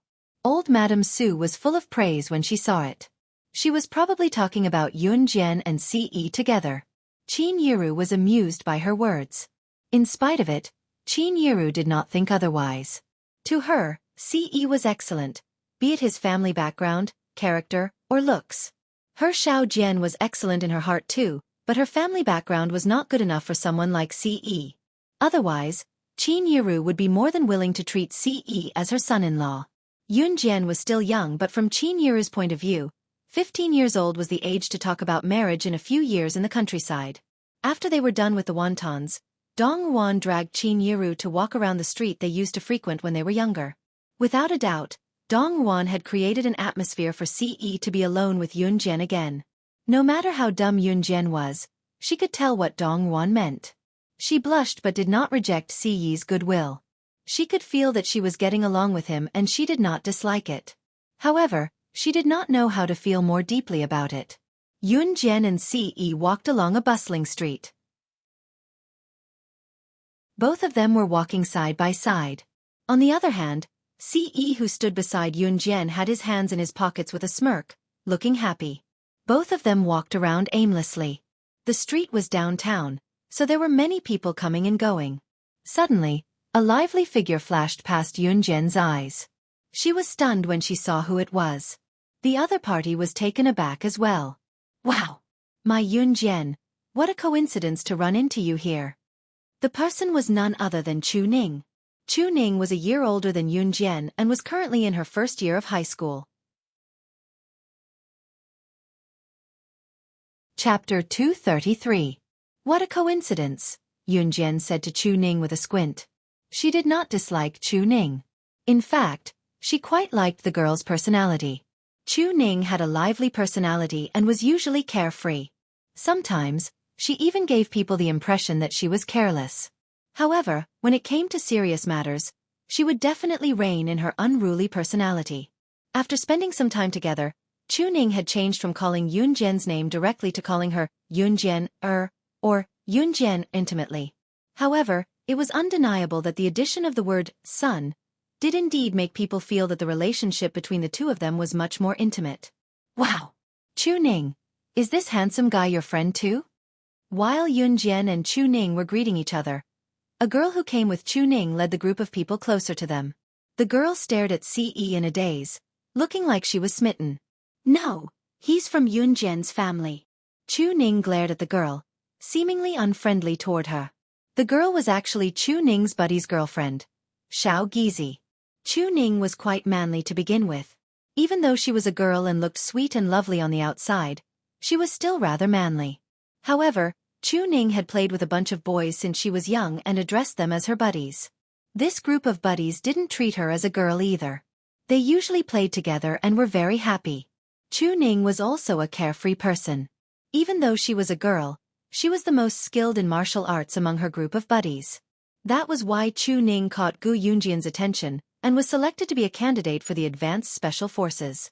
Today, Chu Ning was out on the streets with a group of her close friends. As for the other girls present, they were the girlfriends of Chu Ning's buddies. Xueqi was Chu Ning's best buddy's girlfriend. Seeing Xiao Gizi asking about the handsome CE in front of her buddies, Chu Ning was naturally upset. She felt indignant for her buddy. How could he find such a flirtatious girlfriend? That was why she didn't treat Xiao Gizi nicely. Therefore, when Chu Ning said that CE belonged to Yunjian's family, it was a warning to Xiao Gizi that CE belonged to her friend and that he was already taken. Oh! Xiao Gizi agreed and stood to the side, but her eyes were still fixed on CE. Initially, she thought that her current boyfriend was handsome. However, she regretted it when she saw CE. It turned out that a truly handsome man was not like her current boyfriend. Xiao Gizi's boyfriend, who was also Chu Ning's best friend, was called Meng Xiao. Meng Xiao didn't notice that his girlfriend, Xiao Gizi, was acting differently at this time. On the contrary, Meng Xiao was an enthusiastic person. He invited Yunjian and CE enthusiastically. Since everyone knows each other, why don't we walk together? We're on the same side anyway. Once Meng Xiao said that, Chu Ning nodded vigorously and told Yunjian, "Yeah, Yunjian, or let's walk together, okay?" Chu Ning even stuck her tongue out and winked at Yunjian. Yunjian nodded under Chu Ning's hopeful gaze and smiled before turning to CE. "Why don't you go back first? I'll go out for a walk." Old Madame Sue's words kept replaying in her mind the entire way. Her cheeks were flushed pink, making her look irresistible. This caused her to blush whenever she saw CE, so she wanted him to go back first. Chapter 234. Hee, since you're Xiaoning's friend, you're my friend too. Just bring your boyfriend along. You don't have to be shy. Meng Xiao looked at Yunjian and said to Yunjian with a knowing look. This was because Chu Ning had told Xiao Gizi that CE belonged to Yunjian's family. This sentence made Meng Xiao immediately think that Yunjian and CE were a couple. After hearing Meng Xiao's words, Yunjian's rosy cheeks became even redder. However, her facial expression did not change much. "He's not my boyfriend," Yunjian clarified. CE's smile relaxed a little, but he was not angry. Instead, he looked at everyone with his handsome side profile. He continued Yunjian's words, "Indeed he's not now. But he'll be soon." CE's words were very straightforward. It was hard to imagine that someone like him would say such ambiguous words. However, when these words came out of CE's mouth, it was as simple as asking, "Have you eaten today?" Yunjian's eyelids twitched violently. She did not expect CE to really say it out loud. Previously, she had seen CE's actions towards her, but he had never said anything about it. His words just now really gave her a shock. Yunjian did not know that CE had never been in contact with women. Ever since he was young, he had always hated women. Once he fell in love, it would never change for the rest of his life. Moreover, once he found out about his feelings, he would definitely not hide. It was precisely because of this that CE dared to say it out loud and do it in front of everyone. Ah! Chu Ning took a deep breath and was the first to step forward to ease the awkward atmosphere. Hee, all right, let's hurry and go. Before the sun sets, let's take a walk around. Saying that, Chu Ning put an arm around Yunjian's shoulder and led the way. At this moment, Xiao Gizi, who was walking at the back, took a few glances at the tall and handsome CE who was walking beside Yunjian, then at her boyfriend, Meng Xiao. She suddenly felt that Meng Xiao was even less outstanding. Why? Xiao Gizi dug her fingernails into the flesh of her palms. Why can't I be the first person to meet such a handsome man? In 2 days' time for Yunjian and the rest to go on a mission. Good Junjian had specifically instructed that they were not allowed to touch many things when they went on a mission 2 days later. Therefore, Chu Ning dragged Yunjian around as a way to have some fun before they went on a mission. At this moment, the sky was already dark and the neon lights on the streets were lit up. It's getting dark and it's quite boring to walk around here. I have a good idea. There's going to be a motorcycle race on the mountain road today. There are some big shots that we don't usually see. I heard that there are a few international motorcycle racers. Do you want to go and take a look? After strolling around the streets, they didn't see anything new. Just as everyone was about to say goodbye and go home, a boy with a righteous face stood up and boasted. Are you serious? Is this news accurate? Immediately, another guy chimed in. In fact, other than Chu Ning, The other girls were the girlfriends of Chuning's friends. In front of their girlfriends, this group of guys naturally wanted to show their most heroic and knowledgeable side. Chapter 235. I won't be going, Yunjian told Chuning with a smile. Come on, Yunjian, let's go and have some fun. Chuning tugged at the corner of her shirt and winked at Yunjian, whispering to Yunjian, we'll be going on a mission in 2 days. Let's use this time to go and have some fun. Yunjian glanced at Ce beside her before nodding at Chuning. She did not want to continue shopping, but once she thought of walking alone with Ce after parting ways with Chuning and the rest, her heart skipped a beat. At the same time, she felt bitter. Hence, she agreed to go with Chuning and the rest. As for Ce, he had no objections. His twinkling eyes were trained on Yunjian, his handsome face drawing attention. It was undeniable that there were plenty of eyes on Ce along the way. Let's go then.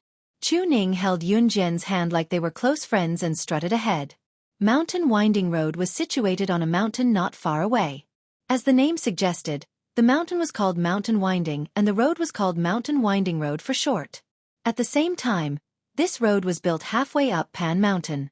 Some of Longmen City's rich kids, noble families, and big bosses like to play exciting games, like racing, motorcycle racing, and so on.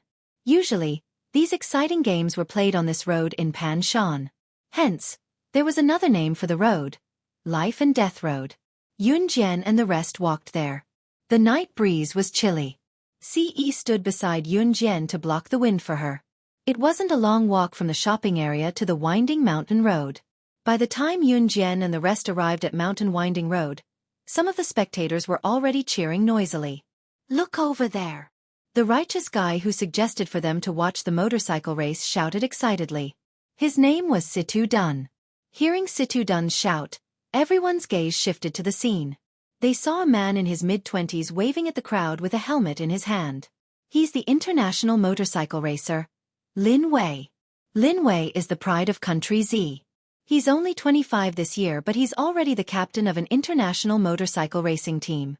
Not only is he good at motorcycle racing, he's a top racer too. Situ Dun pointed at the man who was the center of attention and introduced him to Yunjian and the rest excitedly. Situ Dun's words were tinged with pride as he spoke. The way he boasted made it seem as if Lin Wei was himself. It sounds amazing. A girl couldn't help but look over there with admiration when she heard it. When Situ Dun heard this, he immediately felt proud of himself. The reason he suggested for everyone to come here was to show off that he was knowledgeable. A guy like Situ Dun did not have any other specialties. His only hobby was to study these things. At this moment, Situ Dun raised his head like a little swan. Especially in front of Ce, he wanted to show that he was more outstanding. In fact, Situ Dun had always disliked Ce ever since he came out.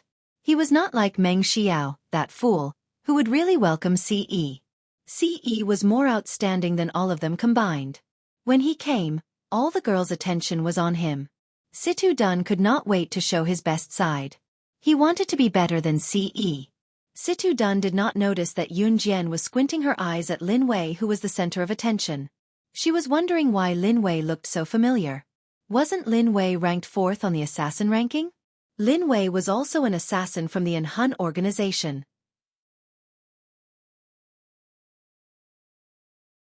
Chapter 236. She turned her head and saw Ce pursing his lips slightly.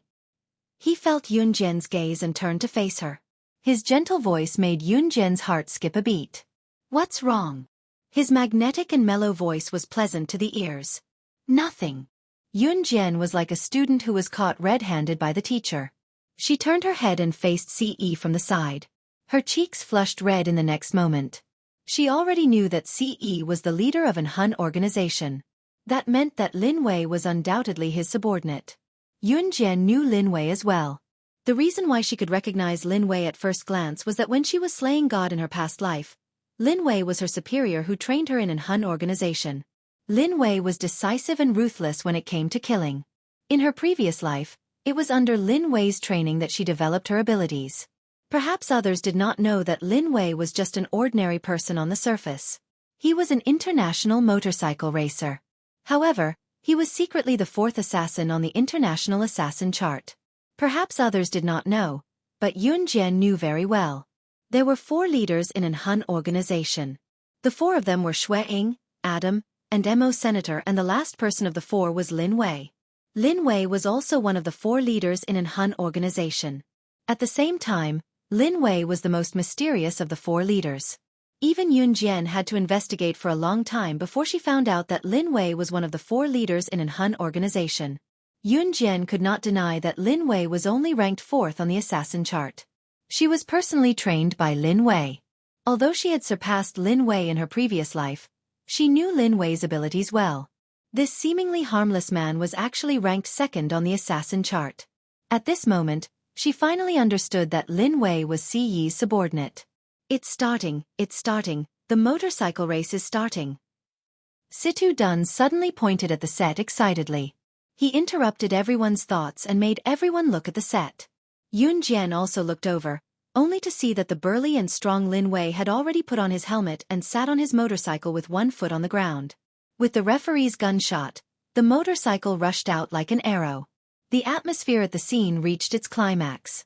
Situ Dun followed the crowd and shouted, "Lin Wei, come on! Lin Wei will win." His voice was so loud as if he was afraid that others wouldn't know that he was Lin Wei's fan. The result was naturally indisputable, and Lin Wei won. Yun Jian was not surprised at all by this result. After all, she was taught by Lin Wei, so she naturally knew what Lin Wei was capable of. A long time after Lin Wei reached the finish line, the motorcyclists finally caught up and reached the finish line one after another. "Ah, my motorcycle is out of control. Help!" At this moment, a black motorcycle rushed out from the circular road and rushed into the boiling crowd. For a moment, the crowd screamed and couldn't dodge in time. Some were even knocked to the side and were sent flying. The motorcycle continued to move forward and finally rushed straight towards the crowd where Yun Jian and the others were. Ah! Xiao Gizi was so scared that her face turned pale, and she was the first to scream. Chu Ning's face also turned pale.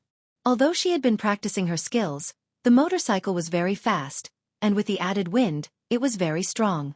She didn't have the strength to resist at all. Yun Jian narrowed her eyes. Just as she was about to make a move, a tall figure flashed past her. By the time everyone turned around, the motorcycle had already been kicked to the ground by the tall figure who had flashed out. All the resistance and inertia of the motorcycle suddenly stopped. When the crowd came to their senses, they were extremely shocked. It was Ce. Yun Jian was taken aback as well. She knew that Ce was good, but she didn't expect him to be so fast. Chapter 237. Hiss! Everyone at the scene sucked in a breath of air. Everyone looked at the scene in front of them in fear and shock. Ce put his hands back into his pockets after kicking down the motorcycle that had gone out of control. He walked back to Yun Jian's side as if nothing had happened. Only the motorcycle that was still spinning on the spot and the driver's cries for help announced that everything that had just happened was real. Situ Dun was the most frightened person at this moment. Situ Dun didn't like Ce. He thought that Ce was just a pretty boy. He didn't expect him to be so powerful. Situ Dun was not only shocked by this. Lin Wei turned his head when he heard the commotion. He was stunned when he saw Ce. Lin Wei strode over to Ce as fast as he could.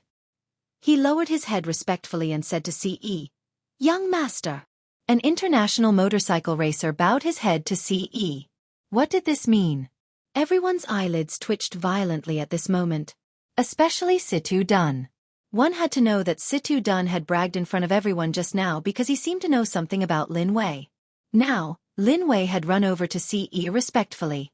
Whenever Situ Dun recalled what he had done, he felt as if he had shot himself in the foot with a brick. He wanted to cry but had no tears. Yes. Ce nodded gently at Lin Wei. He glanced at the motorcycle that had gone out of control and said to Lin Wei, "You know how to deal with this?" "Yes," Lin Wei replied. Yun Jian's eyelashes fluttered. Her sharp eyes were also looking at the motorcycle. She also saw the difference. This motorcycle was obviously tampered with. Otherwise, why would it go out of control? Even if it had gone out of control, why would it crash into them alone when there were so many people here? There could not be so many coincidences in the world. It was obvious that someone had done something, and their target was Ce. Let's go. Yunjian was still looking at the motorcycle when Ce suddenly turned around and grabbed her hand. His deep eyes stared at Yunjian as he held her hand and walked back the way they came. Yunjian, are you leaving? Chu Ning saw that Yunjian was about to leave and immediately called out to her. She was a little afraid of Ce now, so she spoke hesitantly. She's leaving. Before Yunjian could reply to Chu Ning, Ce dragged her away. Then I'll see you 2 days later. Chu Ning swallowed a mouthful of saliva. The thought of Ce's ferocious glare made her a little scared, but she still greeted Yunjian. Okay. Yunjian nodded as she was dragged away by Ce. On the way down the mountain, it was dark all around and there were no streetlights. Did someone try to assassinate you just now? Yunjian asked. She already knew that someone had tried to assassinate him. Yeah, Ce said with a nasal voice. Just as Ce finished speaking, his deep and sharp eyes flashed. Yunjian also realized that something was wrong. Someone was coming. Just as Yunjian narrowed her eyes and was about to make a move, Ce wrapped his arm around her waist and rolled her into a thick bush at the foot of the mountain at lightning speed. Yunjian felt dizzy.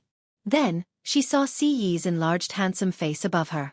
If there was anyone here, they would definitely be able to see the two of them hiding amidst the thick and tall grass in an ambiguous position. Yunjian was about to push Ce away when she heard a flurry of footsteps. She immediately stopped moving. Someone was coming. Of course, it was the group of people who wanted to assassinate Ce. If it weren't for Yunjian and Ce's sensitive ears, they wouldn't have been able to hear the sound. Ce was on top of Yunjian. His breathing gradually quickened. The milky scent of a young girl wafted into his nose. Yunjian's rosy lips were right in front of him. It was as tempting as a delicious pastry. At this moment, the footsteps were getting closer. Chapter 238. Yunjian's soft lips were kissed all of a sudden. Her eyes widened as she stared at Ce's enlarged face. Shock. Surprise. Horror. She had lived for 16 to 17 years in her previous life and this life, but she had never been so intimate with a man. Not to mention kissing, she had never even held a man's hand. She had never even held his hand. Ce had actually kissed her. Furthermore, the group of people who wanted to assassinate Ce were still nearby. Of course, it was because the group of people who wanted to assassinate Ce was still nearby that Yunjian didn't make a sound. Otherwise, she would have pushed Ce away immediately. The price she had to pay for not making a sound was Ce's crazy kisses. Ce had never kissed a woman before. This was his first time kissing a woman, and it was also the first time he had the urge to lock the young lady in front of him tightly under his body. The group of people who wanted to assassinate Ce came closer and closer, but Yunjian didn't move at all. Ce controlled his strength. He kissed Yunjian's lips gently, but didn't make a sound that the group of people could hear. Yunjian's cheeks flushed red. She was holding back her breath from Ce's kiss. But that wasn't the worst part. Yunjian suddenly felt a warmth in her chest. He even put his hand on her chest. He even pinched it. Yunjian's beautiful eyes widened, and she reached out to push Ce away. Ce was caught off guard and was pushed away by Yunjian. At this moment, the group of people who wanted to assassinate Ce had already left. In her previous life, Yunjian was a secret agent, so she had naturally learned how to seduce people. Some secret agents would even use their bodies to seduce men, and only kill them at the last moment. Of course, Yunjian had never tried this before. Ever since she had debuted, no one was her match. In other words, she was so powerful that she didn't need to resort to such despicable tricks. It was precisely because she had learned this that Yunjian understood that those female agents used the moment when a man was at his lowest to kill him. It was obvious that Ce had really fallen for him, which was why he was pushed away by Yunjian. Yunjian wiped her red lips, stood up and walked forward. Seeing that Yunjian was angry, Ce quickly grabbed Yunjian's wrist and explained, "I didn't do it on purpose." He really didn't do it on purpose. Cough. Touch her breasts. It was just that she was too alluring and he couldn't control himself. Go away. Yunjian glared at Ce and flung her hands a few times only to realize that she could not shake off his grip. Yunjian's heart pounded even more violently. It was as if her heart would leap out of her body in the next second. She wanted to cover her heartbeat, but she could only feel it beating rapidly. I didn't do it on purpose. Ce repeated the sentence again. His beautiful eyes had a glimmer of light. He was supposed to be extremely arrogant, but he was willing to lower himself for her sake. His tone even sounded like he was begging for forgiveness. Yunjian pursed her lips. She suddenly recalled the moment when his lips were on hers. Suddenly, she felt her cheeks burning up. I'm going back. Yunjian didn't want to argue with him anymore. Okay. Ce revealed a handsome smile. Then, he looked at her with a gentle gaze. He held Yunjian's hand and walked down the mountain. Yunjian didn't resist. This was the first time she felt powerless. Her resistance was nothing in front of Ce. She was the #1 secret agent on the international secret agent ranking, the strongest boss of the Kosha mercenaries. Chapter 239. By the time Yunjian and Ce returned to the villa, Dongwon and Qin Yiru had already gone home.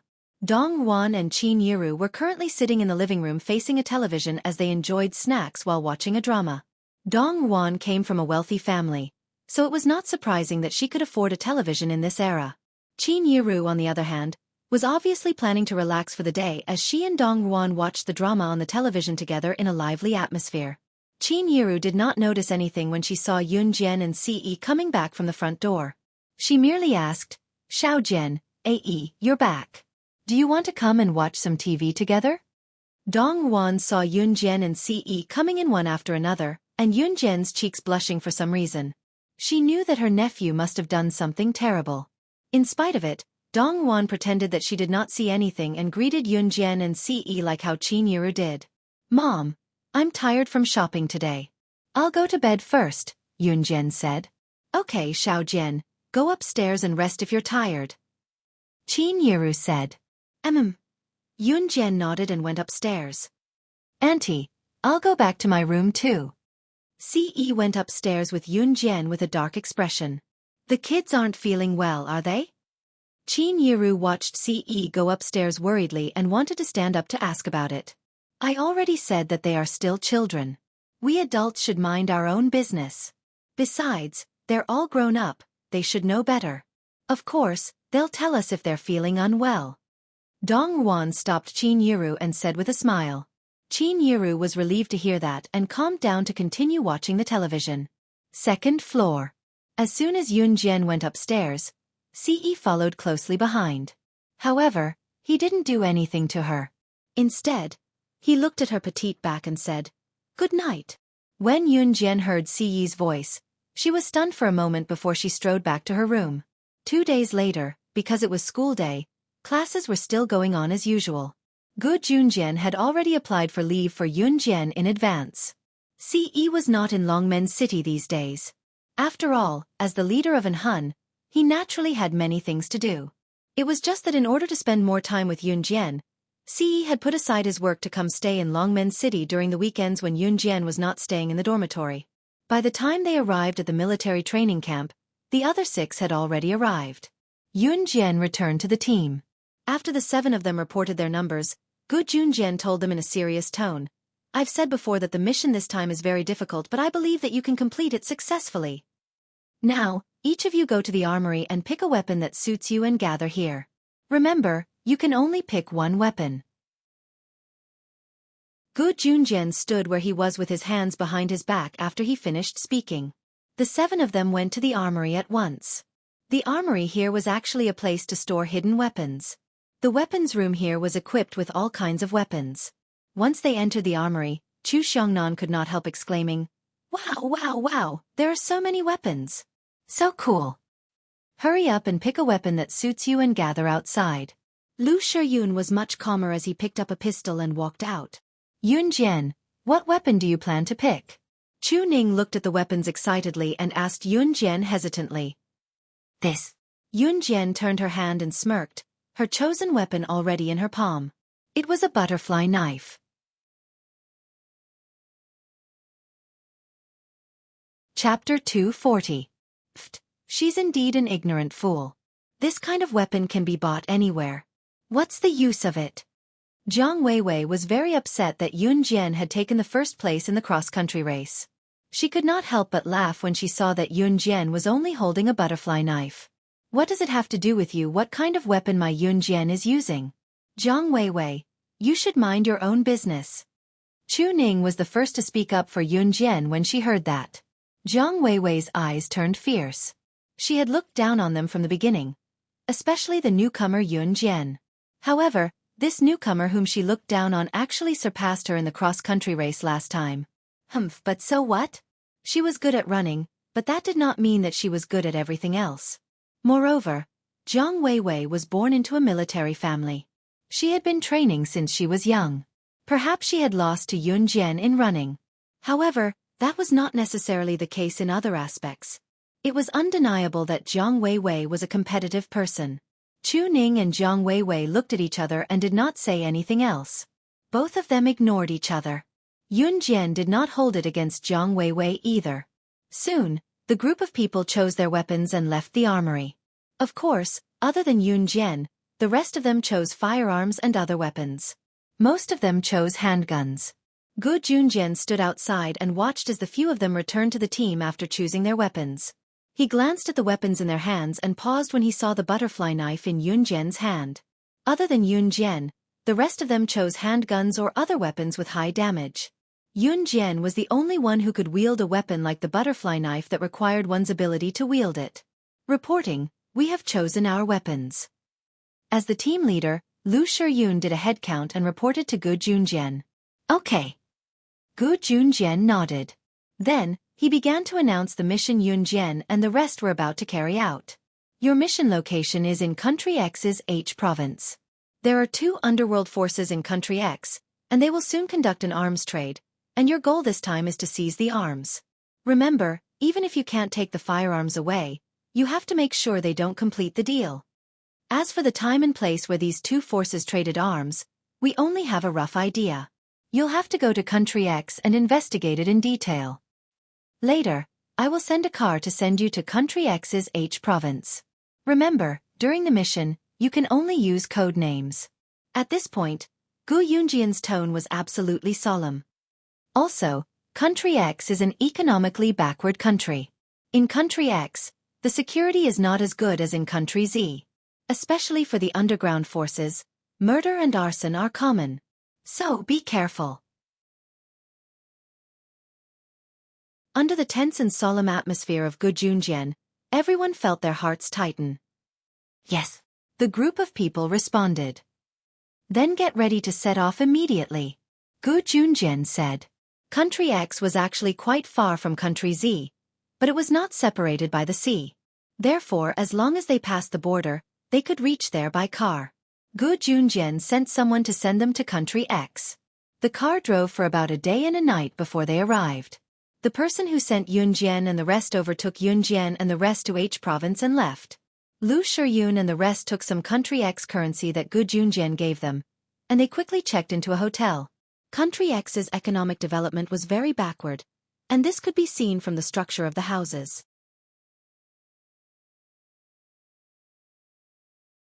Chapter 241. It was nighttime and the sky was completely dark. Yun Jian's group of 7 sat around a round low table that was so old that it looked like it would fall with a push. Captain Lu Shiyun was holding a few sets of information. He distributed them to everyone and scanned them. This set of information is the scope of our target this time, Lu Shiyun said. The rest of them immediately took the information and scanned through it. Yun Jian only took a few glances at the piece of paper.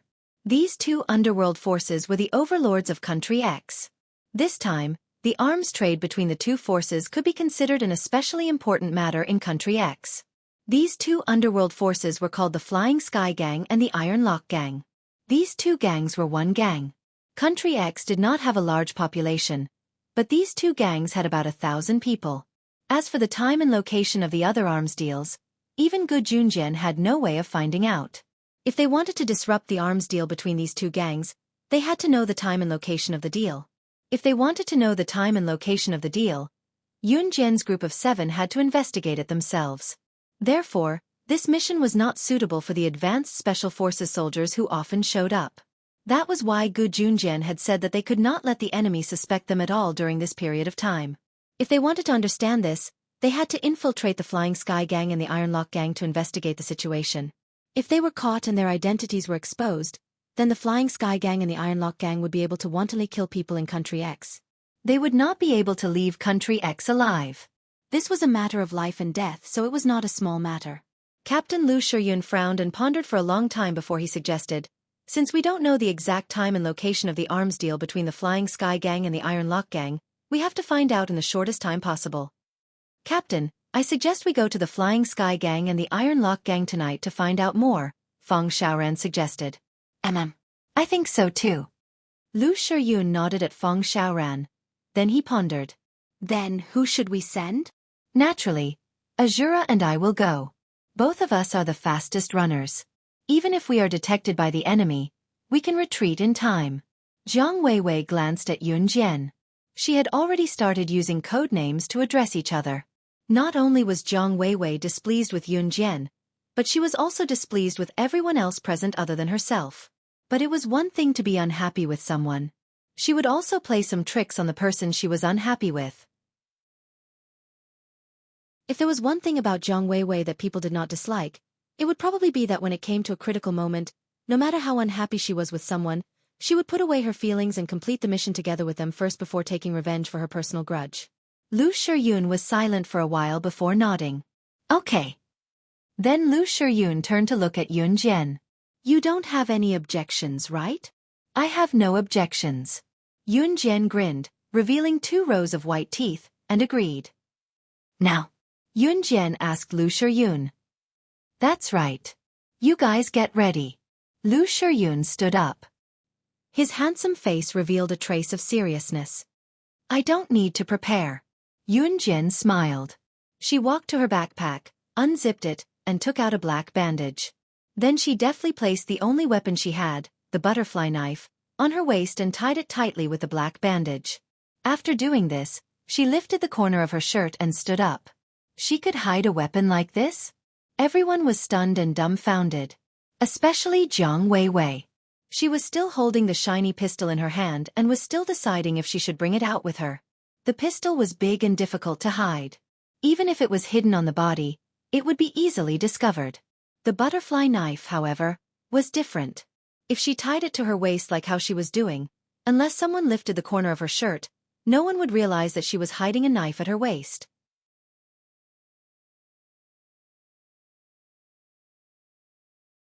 Chapter 242. Jiang Weiwei was the most embarrassed person in the group. She had previously mocked Yun Jian for choosing the butterfly knife as a weapon. But now that she thought about it, wasn't she the laughable one? Jiang Weiwei paused for a moment before tossing the pistol in her hand onto the table. Then, she took out a small Swiss Army knife from her backpack and stuffed it into her pocket. Pistols were very conspicuous. Naturally, they couldn't carry pistols, but they could carry knives. Moreover, they were only going to check out the situation tonight, not start the operation. "Let's go." Yun Jian's eyes moved. She swayed her long hair that was tied up tightly and led the way out. Naturally, she was talking to Jiang Weiwei. Perhaps Yun Jian didn't really appreciate Jiang Weiwei, but since it was a mission, as long as Jiang Weiwei didn't do anything excessive, she wouldn't mind. Jiang Weiwei didn't respond to Yun Jian's words, but she followed her out. After Yun Jian and Jiang Weiwei left the room, Lu Shiyun and the others didn't stay idle. "We'll split into groups and ask the residents about the Flying Sky Gang and the Iron Lock Gang. We'll gather back here in an hour," Lu Shiyun said to the other members. Thus, the group of people quickly dispersed.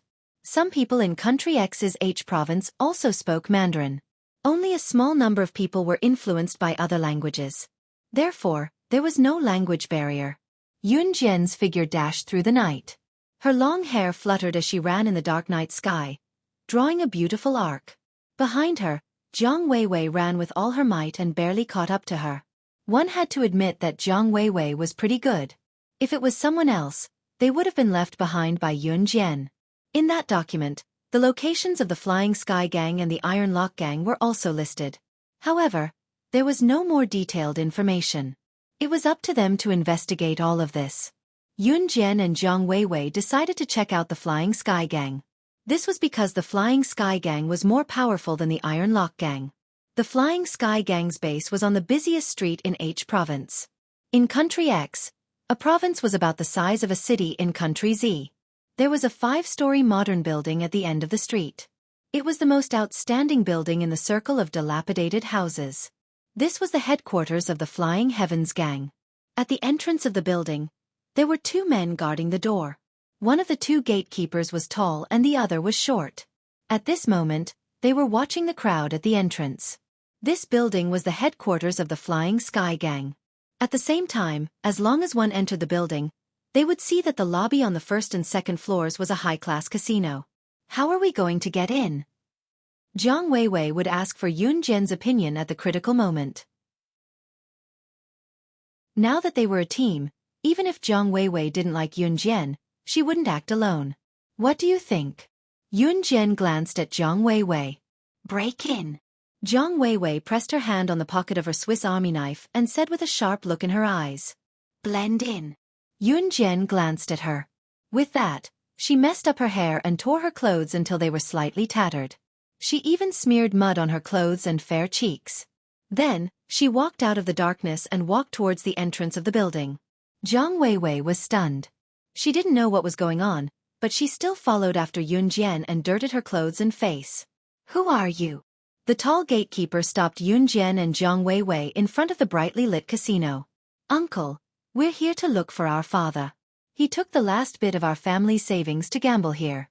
We've been hungry for 2 days. We're really hungry. Mom is sick too. We don't have anything to eat, so we can only look for our father. Uncle, can you let us in to look for our father? Chapter 243. It had to be said that Yun Jian's acting skills were superb. As a secret agent in her previous life, she had been specially trained. Not only did secret agents need the ability to kill in one move, but more importantly, they needed to know how to blend into the crowd and end the other party's life in one move when their guard was down and they were suspicious. Obviously, this was Yun Jian's forte. And now, she was planning to blend in here. Perhaps it was because Yun Jian's accent was exactly the same as the locals in Country X's H province, coupled with her pitiful appearance and her tattered clothes. Also, Yun Jian and Jiang Weiwei were thin and weak to begin with. They really looked like they had been starving for a long time and came from poor families. Therefore, the tall man's heart softened. He and the short man discussed for a while and let Yun Jian and Jiang Weiwei enter. Jiang Weiwei only realized after entering the door that Yun Jian's acting skills were superb. Moreover, they would not be suspected if they entered the door like this. Yun Jian only curled her lips slightly. She and Jiang Weiwei entered the door, turned the corner, and left the sight of the 2 men at the door. Then, they walked straight to a nearby washroom. Fortunately, there was no one in the corridor. Yun Jian quickly entered the washroom with Jiang Weiwei. Yun Jian washed the mud off her face quickly and tied her hair tie again. Jiang Weiwei followed suit. Yun Jian tidied up her clothes and tried to wipe the mud off her clothes with water. Then, she rearranged her clothes. At this moment, Yun Jian seemed to have changed into a different person. It was as if the pitiful little girl just now was just an illusion. The torn hem of the dress looked fashionable on Yun Jian in an instant. Even if there were some holes, they still had a natural beauty. Jiang Weiwei was dumbfounded. She could do this?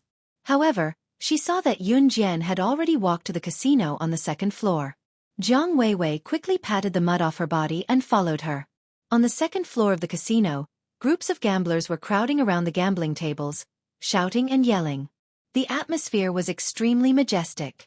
No one noticed the arrival of Yun Jian and Jiang Weiwei at all. Of course, it was not like no one noticed Yun Jian and Jiang Weiwei. Yun Jian's looks were simply too outstanding. Even without any makeup, her skin still looked shiny and as delicate as a newborn baby's. Hey beautiful, are you alone?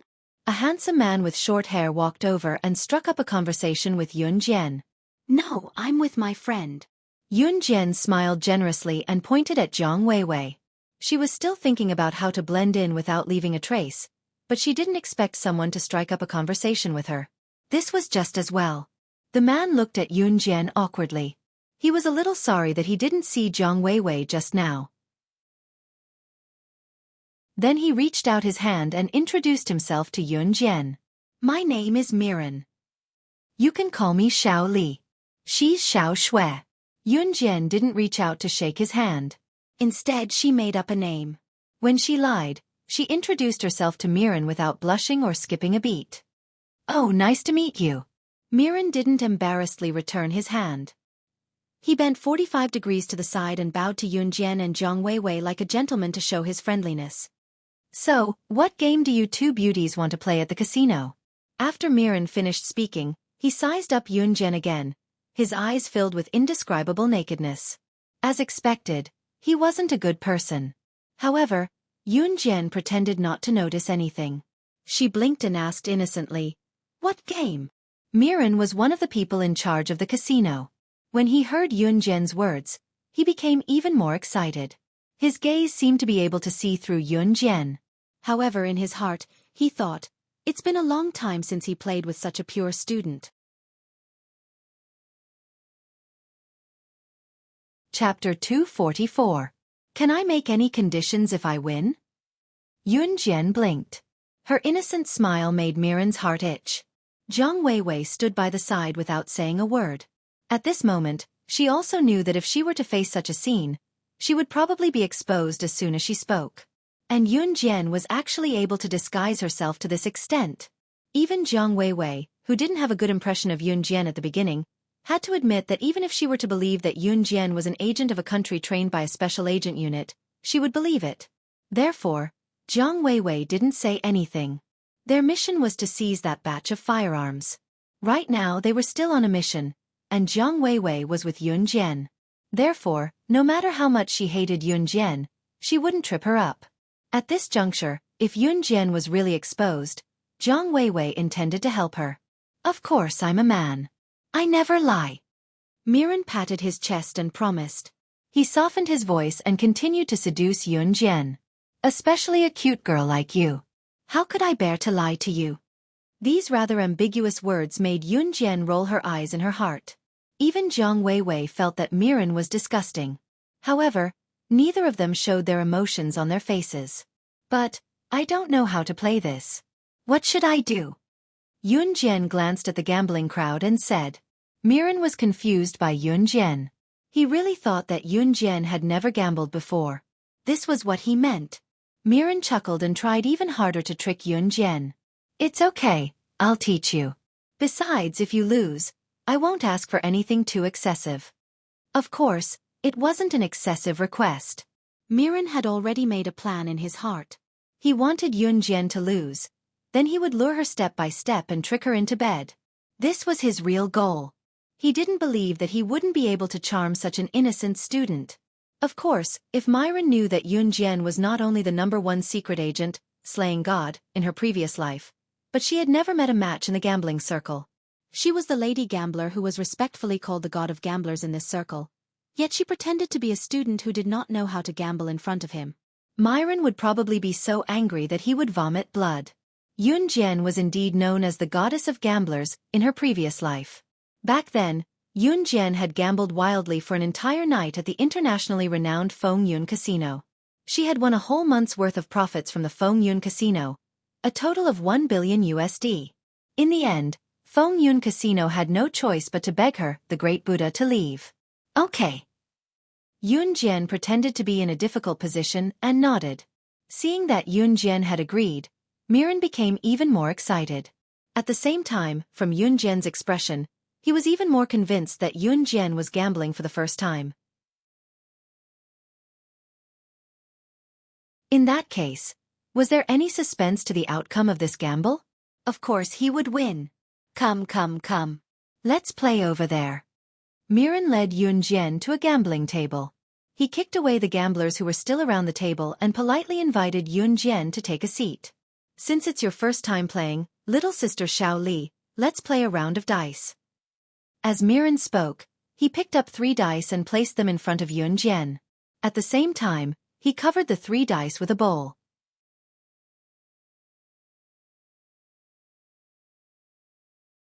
Chapter 245. Even the way he addressed Yunjian began to become a little ambiguous. It could be seen that Miran was probably an expert in coaxing little girls. Yunjian smiled contemptuously, but the expression she showed in front of Miran was an innocent and cute little face. At this moment, even Jiang Weiwei couldn't help but twitch in her heart. Fortunately, Miran didn't notice her. Otherwise, with her performance, she would have been seen through long ago. This. Just shake the bowl like this? Yun Jian continued to act like a novice who didn't know anything. Yes, the 3 dice are in the bowl. Shake it however you want, and then we'll guess the size of the dice. Miran narrowed his eyes. He really thought that Yun Jian didn't know how to play, so he patiently explained. The dice had 6 faces, and there were 1, 2, 3, 4, 5, 6 points on each of the 6 faces. The 3 dice were shaken under the lid of the bowl. After shaking the bowl, they opened the bowl to see the size of the 3 dice. The gamblers would announce the size of the dice before the dice began to roll. This was a form of gambling in the gambling arena, gambling dice. Mi Luan explained to Yun Jian patiently, glancing at her from the corner of his eyes as he asked with a mischievous smirk, "Shaoli, do you get it now that I've explained it this way?" Understood. Yun Jian pretended to be enlightened and nodded at Miran. Then let's begin. Miran narrowed his eyes and spoke in a wretched tone. "Little sister Shaoli, do you want to bet big or small?" "I bet big." Yun Jian narrowed her eyes. Since Miran wanted to give her a round, why should she reject his good intentions? "Bet big." "Little sister Shaoli, are you sure? If you bet big, you will lose. Are you sure you want to bet big?" Miran said loudly. At the same time, she glanced to the side and said to Yun Jian, "I'm sure." Yun Jian also narrowed her eyes.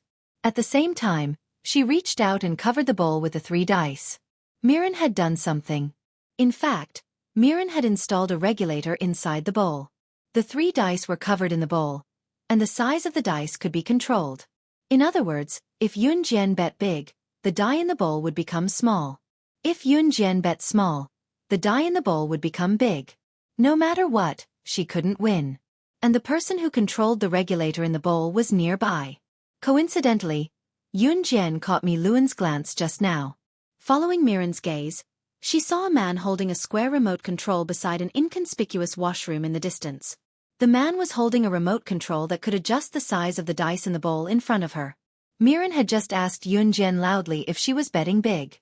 She was probably conveying to the man holding the remote control in the distance that she, Yun Jian, was going to bet big. Therefore, she asked the man to control the dice in the bowl to be small. The casino was messy, and there were all kinds of people, but the people who opened the casino would definitely ensure their profits. Therefore, many casinos would cheat to win. Miran probably wanted to use this move to defeat her, but she didn't expect to be seen through by Yun Jian. Little sister Shaoli, start shaking. Miran made a gesture of invitation and said to Yun Jian, "Wait." Yun Jian suddenly shouted to stop. She revealed an embarrassed expression and pretended to be embarrassed. "I'm in a hurry. I want to go to the toilet before I come back." All right. Little sister Shaoli, you can go. There's no rush, haha. Miran didn't notice anything different. He spoke generously.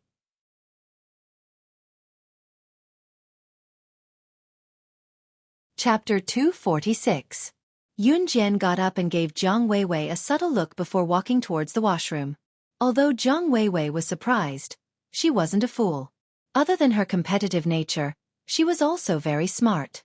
She was considered a powerful character among the candidates for the special forces. These were all true. Jiang Weiwei quickly understood, but she didn't show any other expression as she was facing Miran. Yun Jian walked past Jiang Weiwei without a trace and headed towards the washroom. After a while, she walked out of the washroom again. It was as if nothing had happened. However, at this moment, the remote control in the hands of the man standing next to the washroom suddenly failed. No one noticed that the moment Yun Jian walked over, the remote control in the man's hands was instantly scrapped. Yun Jian returned to the opposite side of Miran and sat down. She shook her wet little hands that had just been washed. Her fair and clean little face looked lovely and lovely. Miran swallowed his saliva. The desire in his body was boiling. Little sister Shaoli, can we begin? Miran couldn't help but urge. Okay. Yun Jian took out a tissue and wiped her tender little hands like a little girl. She smiled at Miran. Then, she reached out and touched the bowl. The 3 dice in the bowl were like a few small balls, making ping ping ping ping sounds in the bowl. Yunjian shook her hands twice and stopped. She smiled at Miran, only to see that he couldn't wait to lift the lid of the bowl. He couldn't wait to see Yunjian lose to him. At the same time, he could logically make his not excessive request. Thinking up to here, Miran's mouth was still speaking with a hint of an evil smile. Little sister Xueqi, actually, there is a trick to playing this kind of dice. However, this is your first time playing, so even if you lose, it's normal. I can understand. After the last word fell, Miran had already opened the bowl with a smile. The 3 dice in the bowl also appeared in front of everyone's eyes. 5, 5, 6. Big. It was actually big. Did this mean that Yunjian had won? Miran stayed in the act of lifting the bowl for a long time, stunned. I won. Shouldn't you agree to my request and let me make a condition? Yunjian blinked. She smiled shyly and continued. You promised me. Jiang Weiwei was dumbfounded. She looked at the scene in front of her in disbelief. Who would have thought that Yunjian would actually win? She even gambled. Miran's face instantly darkened, and his face darkened. No one knew what this represented. He had installed a regulator in the bowl, so it was impossible for him to lose. The only possibility was, could it be this little sister Xueqi in front of him she had seen through it long ago? Miran was not stupid. He was able to sit in the position of one of the people in charge of the Flying Sky Gang casino. Not only did he rely on brute force, but more importantly, he had to have a brain. He suddenly remembered Yunjian's action of going to the washroom just now. Miran's expression did not change. He stood up fiercely and slammed the table. Then, he glared at Yunjian and Jiang Weiwei. His expression suddenly changed. He flipped the gambling table over and shouted in all directions, "Arrest the 2 of them!" Seeing Miran's sudden change in expression, Yunjian was not in a hurry. She had just been testing Miran. If Miran was stupid, then she would naturally be able to find out about the firearms. Unfortunately, Miran was not stupid. Yunjian narrowed her eyes. She watched as the gamblers around the casino ran away in fear. A group of people with guns rushed out from the back of the casino. Her expression did not change. Jiang Weiwei's face turned pale. The underworld here was not like the underworld in Country Z.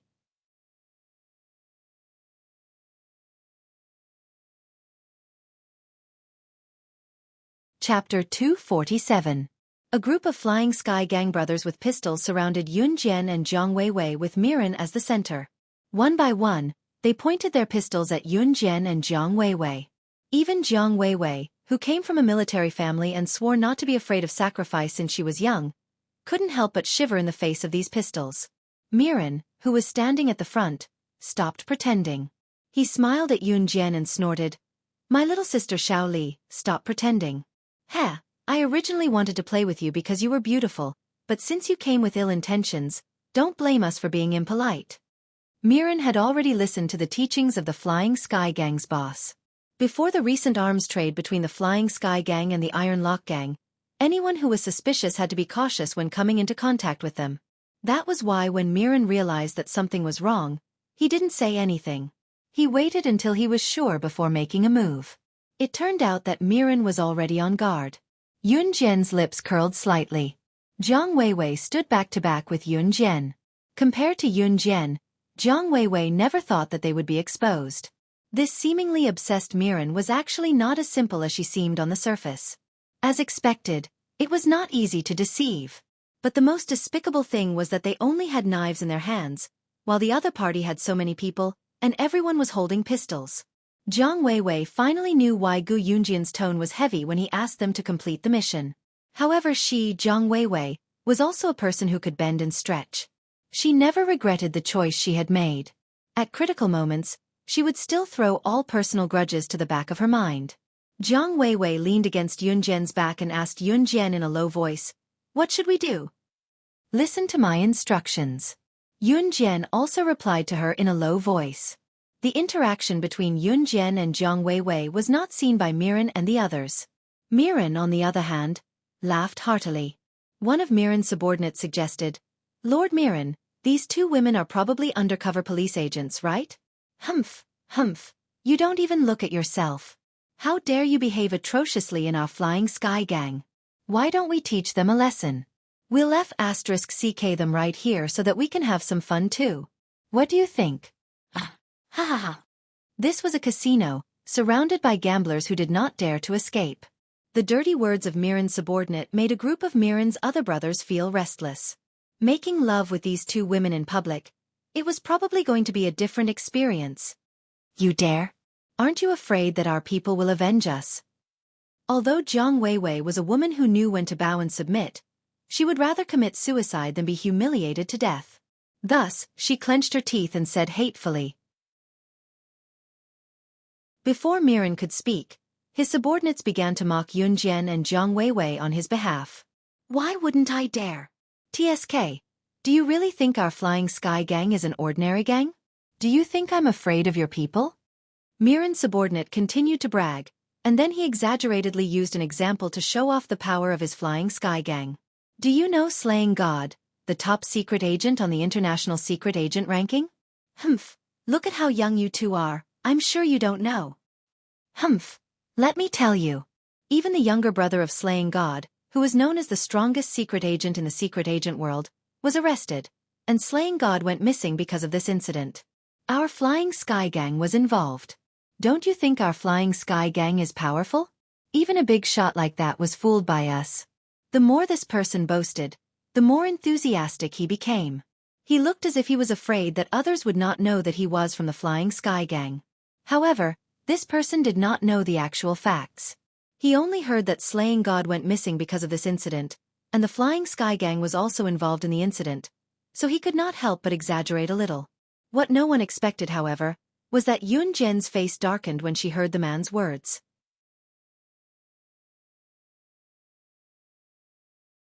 Chapter 248. Jiang Weiwei stood close to Yun Jian's back. She could feel Yun Jian's body trembling when she heard Miran's subordinates boast. Outsiders did not know that the one thing that Yun Jian regretted the most in her previous life was not looking after her younger brother well. She swore that she would investigate her younger brother's death. It was not that she did not investigate after her rebirth. However, it was as if the incident had been purposely erased. She had been investigating for so long but to no avail. Today, she heard about it from a subordinate of the Flying Apsara gang. The Flying Apsara gang was involved in her younger brother's death. Yun Jian was thoroughly enraged. What did I say? Don't you understand what I'm saying, little girl? Haha. I'm saying that the Flying Apsara gang was involved in the murder of the younger brother of the international #1 agent, Slaying God. That kind of character is not something that you and I can imagine. Why, isn't this enough to show how strong the Flying Apsara gang is? The last word strong was stuck in his throat. Before Miran's subordinate could finish a string of words, he fell to the ground with a puff and died with a kick of his legs. Everyone was shocked by the turn of events. There was a blade stuck in the neck of the dead man who suddenly fell to the ground. The blade was 3 inches into the neck and the force was enough to kill someone on the spot. For someone to be able to exert such strength, other than an assassin, it would be a special agent. The group looked in the direction where the flying dagger came from and saw Yun Jian playing with the flying dagger that came out of nowhere. Murder! Her blade can kill people. At that moment, a gambler lost control and exclaimed. There was a hint of horror in his words and his fear of Yun Jian. Miran and the rest were scared out of their wits by Yun Jian's action. No one saw how Yun Jian attacked earlier, but she had already killed someone. Kill her. Shoot them. Miran pointed at Yun Jian and Jiang Weiwei and yelled at his subordinates. At this moment, how could Miran still want to play with Yun Jian and Jiang Weiwei? She was someone who could kill someone right in front of everyone's eyes without letting anyone see how she did it. How terrifying was it? However, before Miran could react, Yun Jian had already moved. Her figure quickly shuttled between Miran's group of men who were still loading their guns. Wherever Yun Jian passed, people would fall to the ground and die. Until later, Miran's subordinates all died miserably. All of them had one thing in common. Their throats had been slit. Yun Jian held the butterfly knife that she had taken out from her waist at some unknown time. A drop of blood dripped from the tip of the knife as she walked towards Miran. So what if you have guns? You guys who don't know how to use guns are still a bunch of trash. Yun Jian shouted. At the same time, under the horrified gazes of the group of gamblers, Jiang Weiwei, and Miran, she stepped on a pistol that had fallen to the ground closest to her. With a stomp, the gun flew off the ground and was firmly grasped by Yun Jian. "Let me teach you how to use a gun." Yun Jian looked at Miran and said faintly. Then, she pulled the wrench and pulled the trigger. Bang! The bullet flew into Miran's thigh. Miran screamed and fell to her knees uncontrollably. "You! What do you want? What do you want? Do you want the time and address of my Flying Sky Gang and the Iron Lock Gang? I'll tell you everything. As long as you let me go." Miran endured the pain and said hurriedly. "Heh." Yun Jian sneered and revealed a strange smile. "Too late. I've changed my mind. Your Flying Sky Gang will become a member of history." After that, the sound of a bullet piercing through flesh was heard. Miran's eyes widened as she fell back. Jiang Weiwei looked at the scene in front of her and was stunned on the spot. She did not expect Yun Jian to be so powerful. They were facing a group of armed underworld forces. She even killed all of them. More importantly, Jiang Weiwei considered one thing. Yun Jian's expression changed when Miran's subordinates mentioned Slaying God, the top-secret agent ranking. Yun Jian's current codename was Slaying God. Slaying God and Slaying God were pronounced the same.